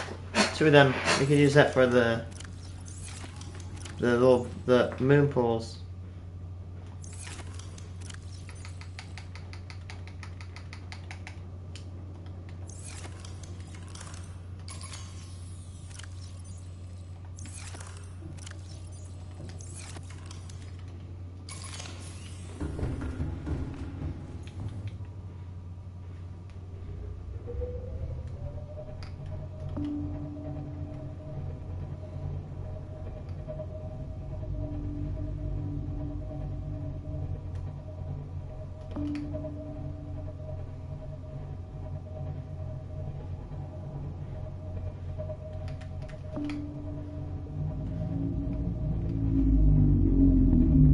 Seek fluid intake immediately.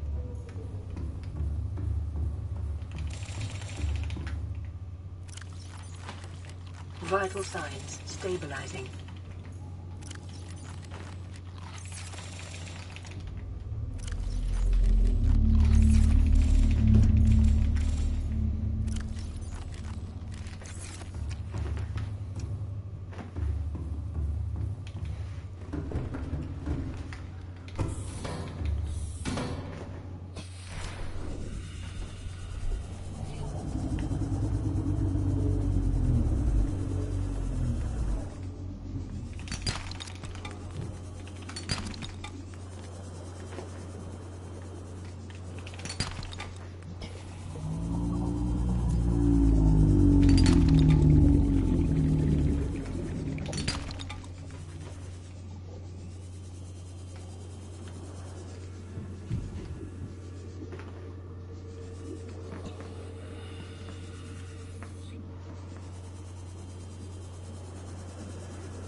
think we got enough. We got enough glass.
Man, my biggest bucket list goal, I'm gonna see a tornado.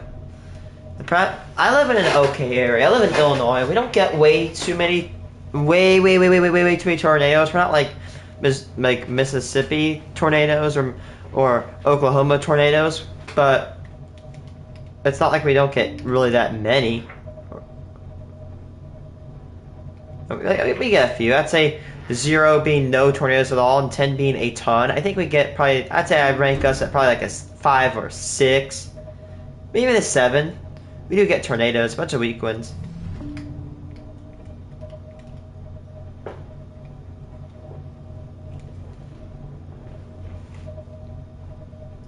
The only problem is I'm afraid of having to go all the way to Oklahoma to an area I don't know, having to spend money on motels.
Welcome aboard, Captain.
All systems online.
There we go.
Captain.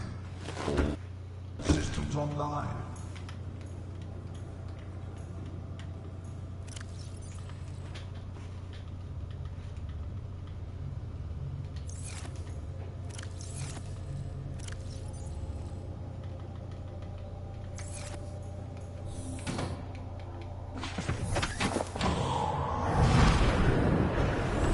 The good thing, at least, with carrying materials to build this, is that it's right there. Not like we have to go all the way up.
Make this easier for myself by doing this.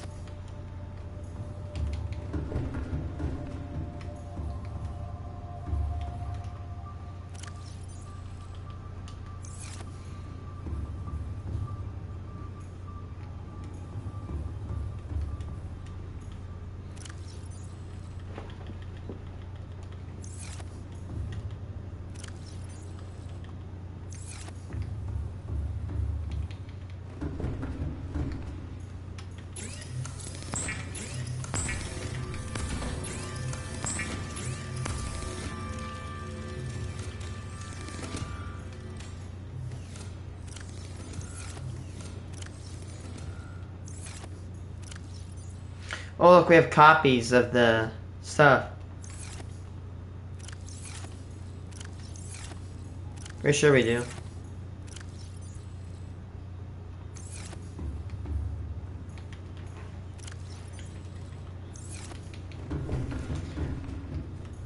So we're gonna, we have 6 moon pools. Actually no, we have 8 times 16. We actually need 14 ingots because I have 2 of my ship.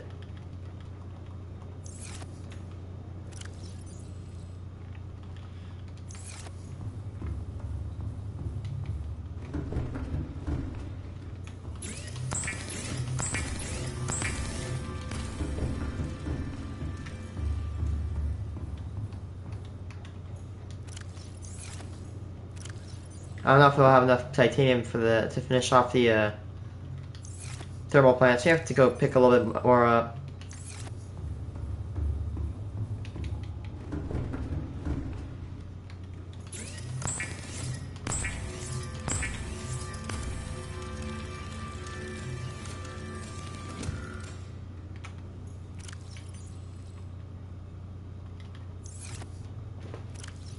We have 11.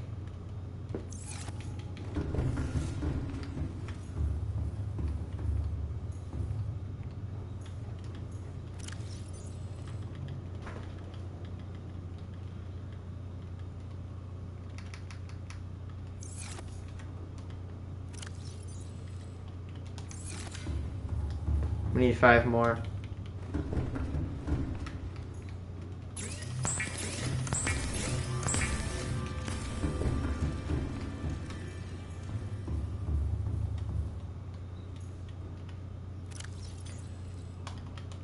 $12, 14, 16, 18, 20.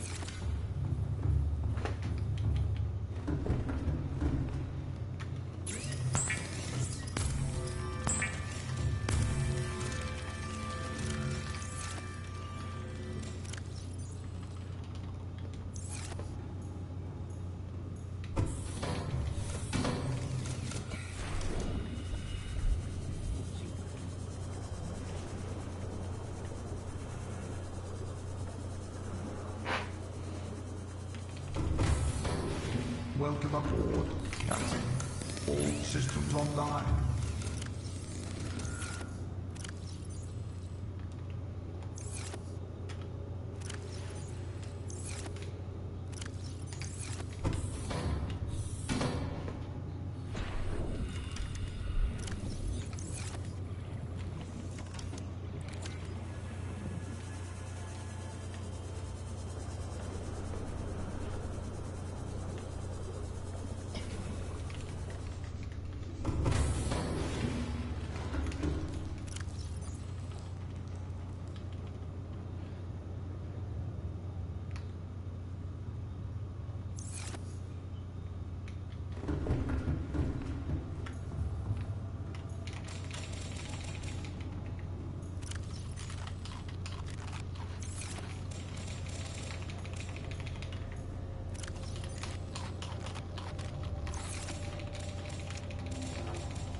All systems online.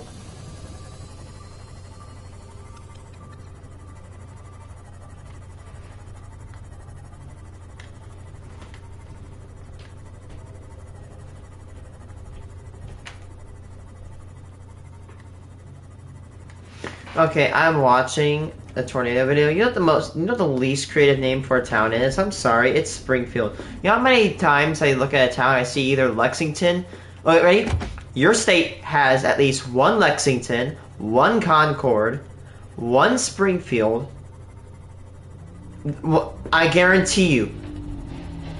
Look at your town. At least has one Springfield, Concord, or Lexington in it. It just no questions asked.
That sound.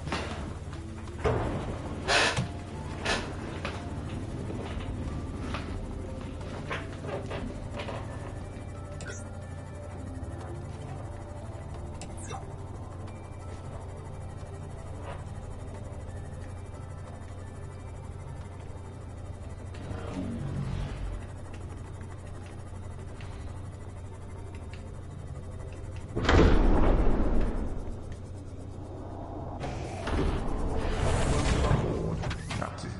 All systems online.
All systems online.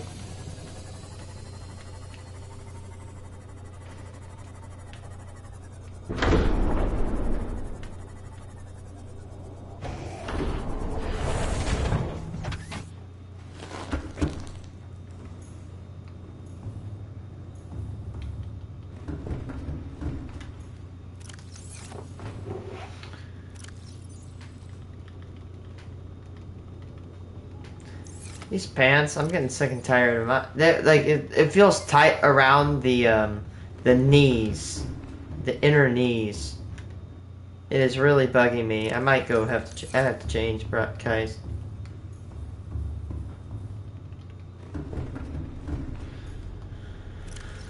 We need 16 lead. We should have a bit of it.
All systems online.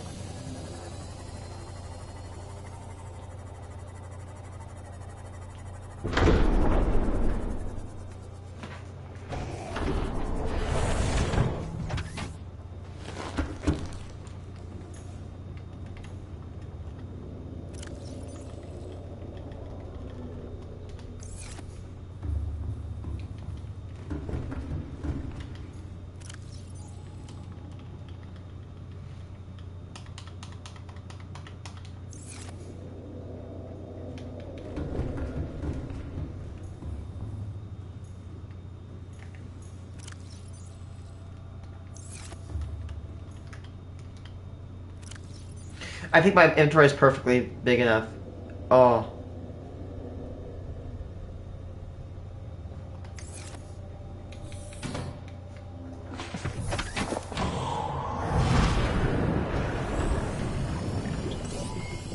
All systems online.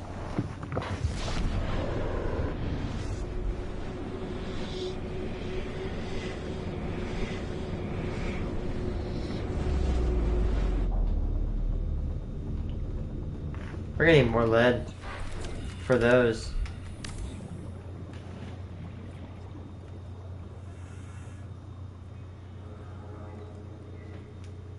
Maybe if I finish building these all these moon pools here, they'll probably stop, you know, wanting to lag.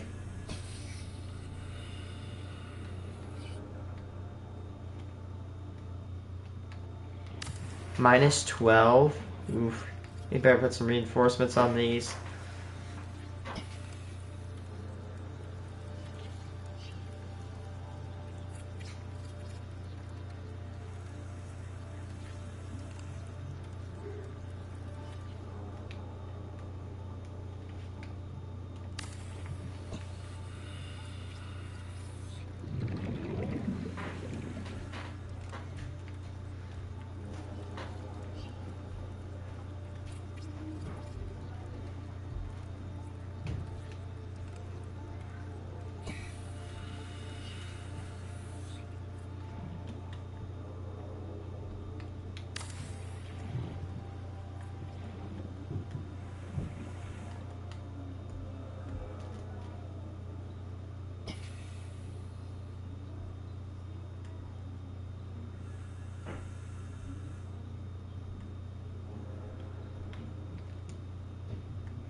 The reason I'm building these is that I'm planning on putting reinforcements down.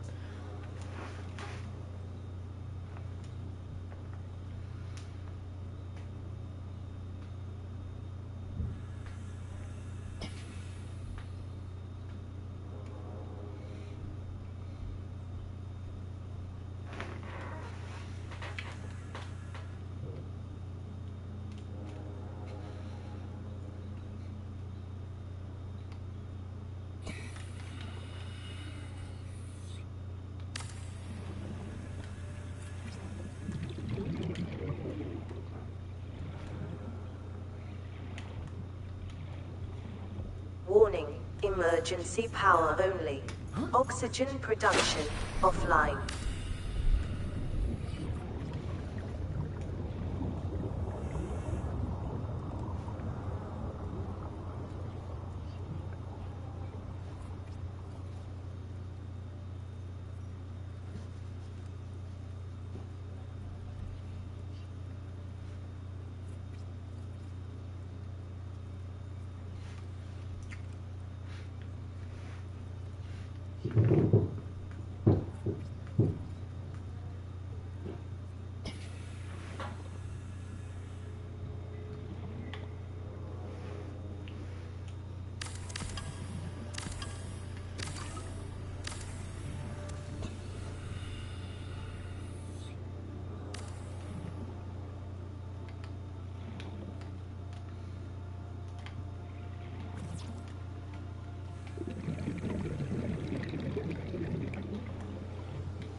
Welcome aboard, Captain.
I hope I can put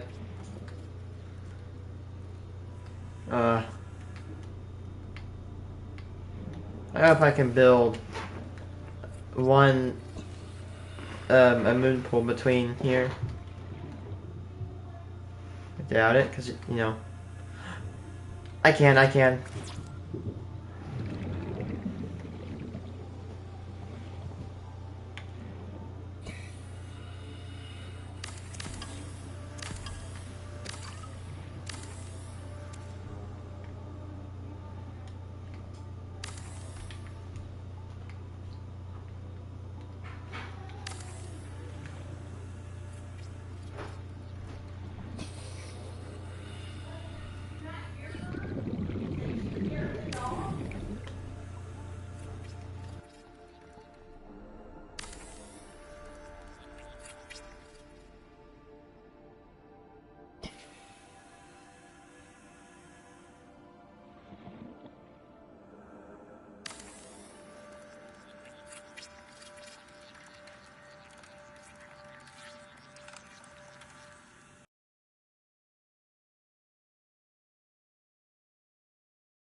Goodness gracious.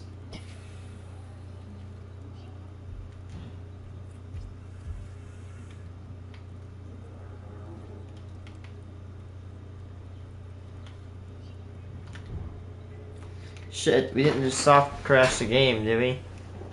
Give it a second.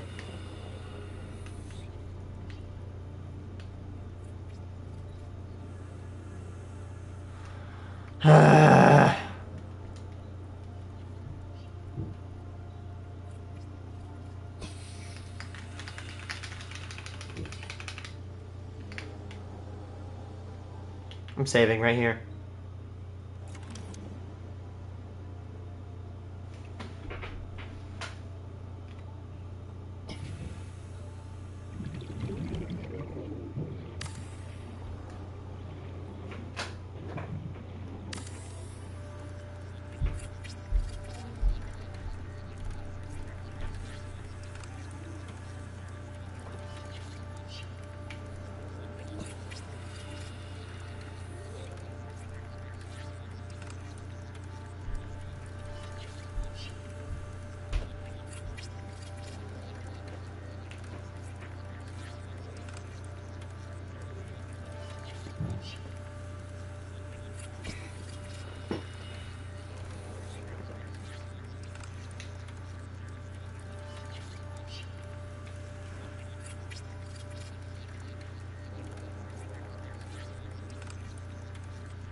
Captain, all systems online.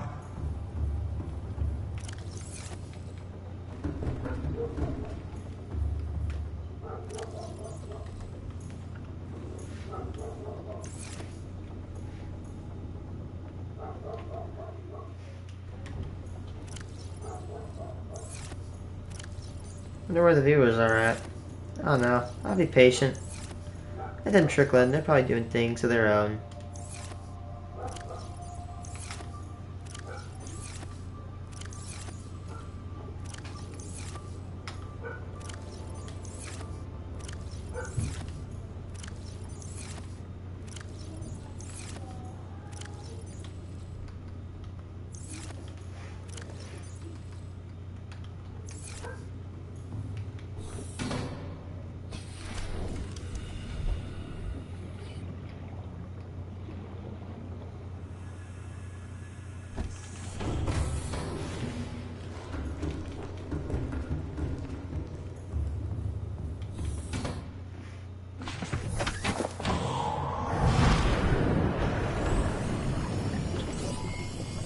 All systems online.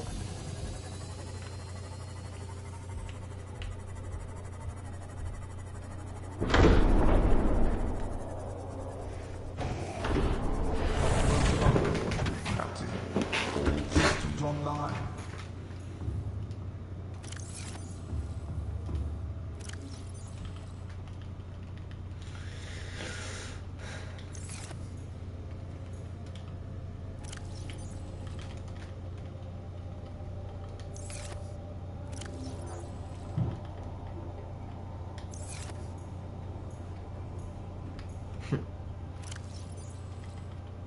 That guy's amusing, Ted Rogers is.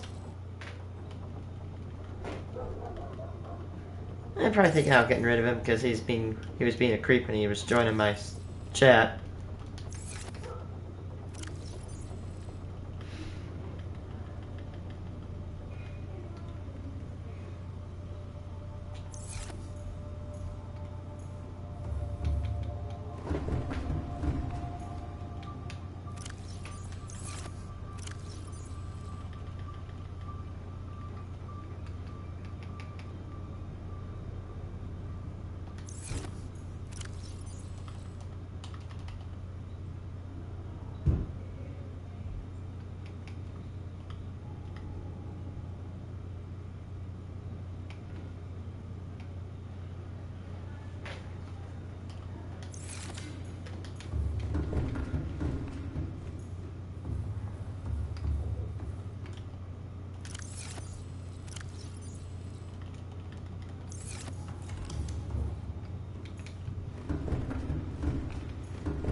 All systems online.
There we go.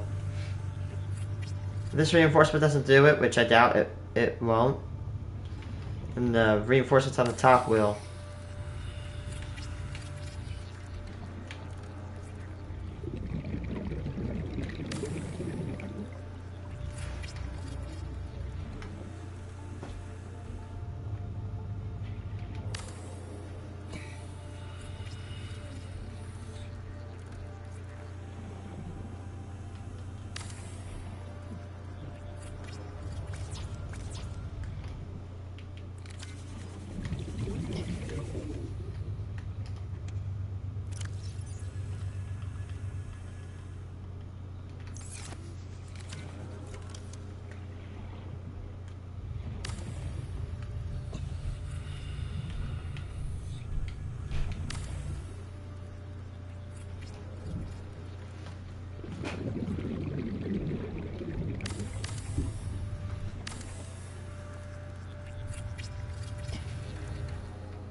Seconds.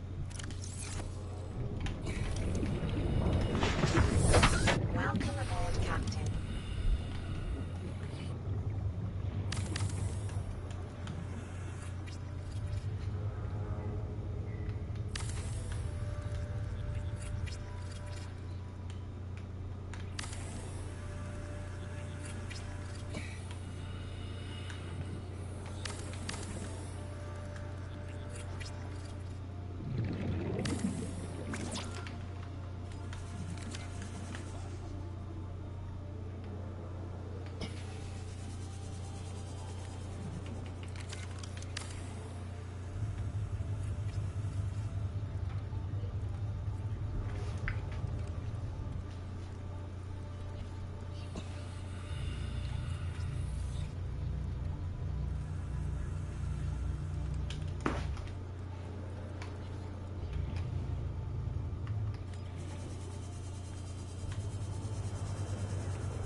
Yeah, we are rapidly drying ourselves out of titanium. This deck, these lockers, and this core right here is all we got. But at least there's a lot more at the Aurora. You can always go back.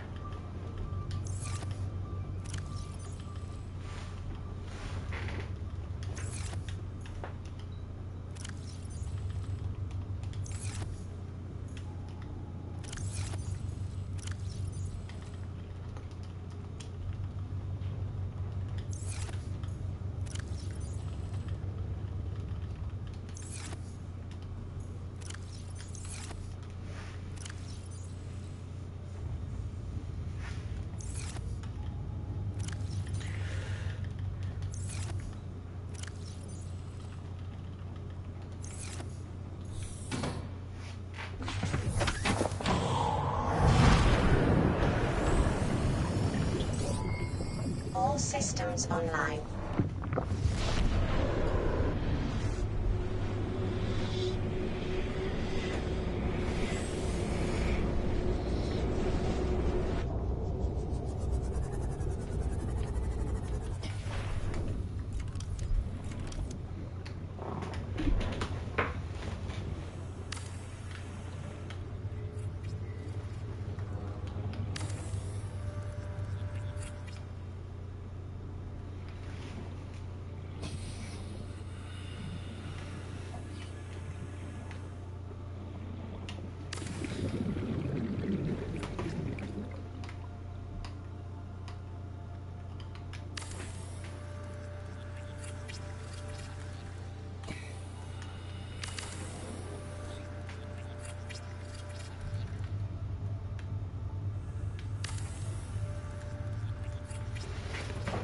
There you go. I'm starting to get closer. Just inching up there.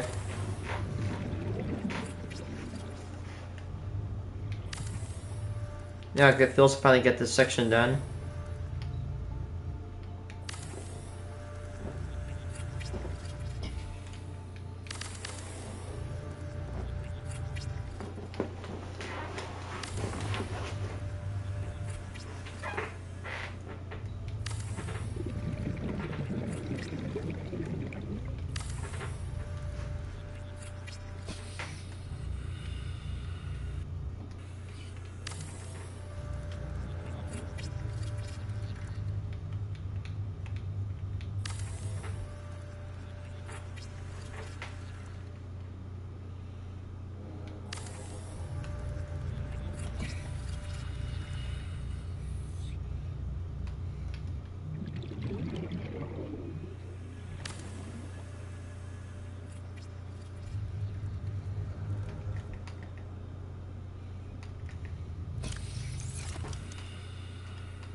Two more.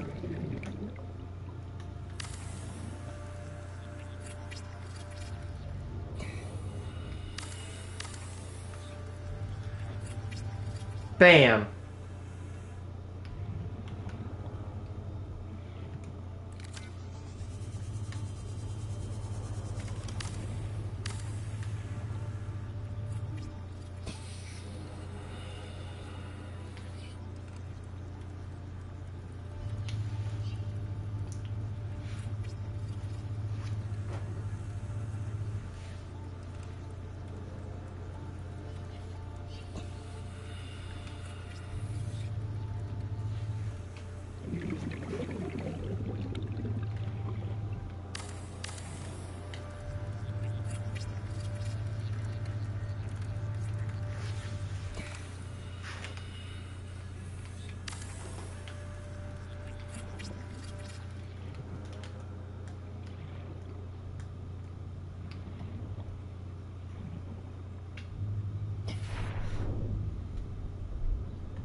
There's the tunnel.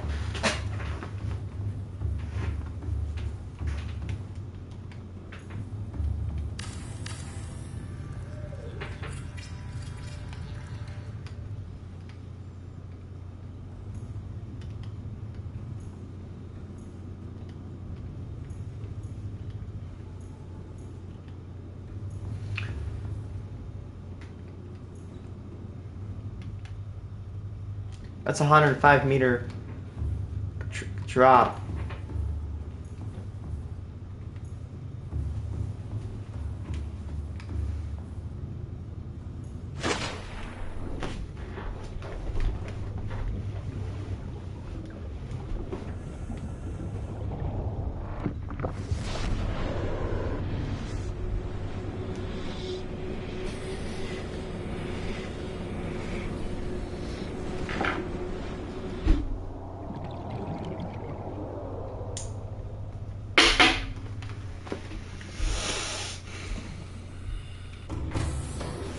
Welcome aboard, Captain.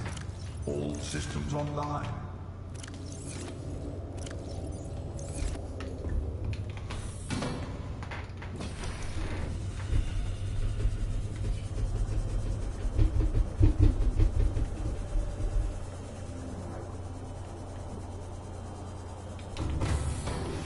Welcome aboard, Captain. All systems online.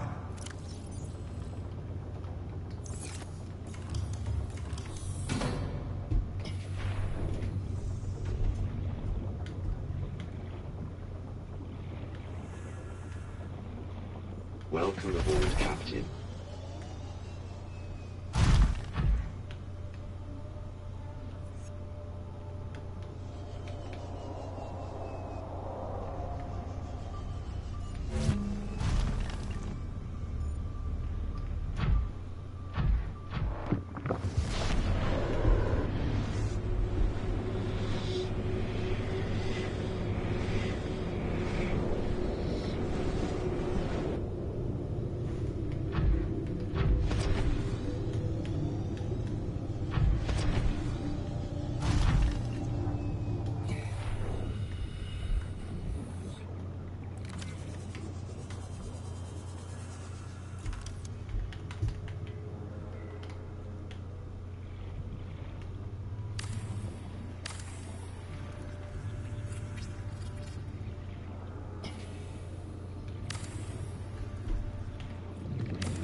I'm gonna go, guys. I'm gonna go take a break. I'm gonna go eat my dinner. Hopefully when I get another stream on, they're gonna be like, oh, look, he's on. And then I'm gonna go join the stream because he's on.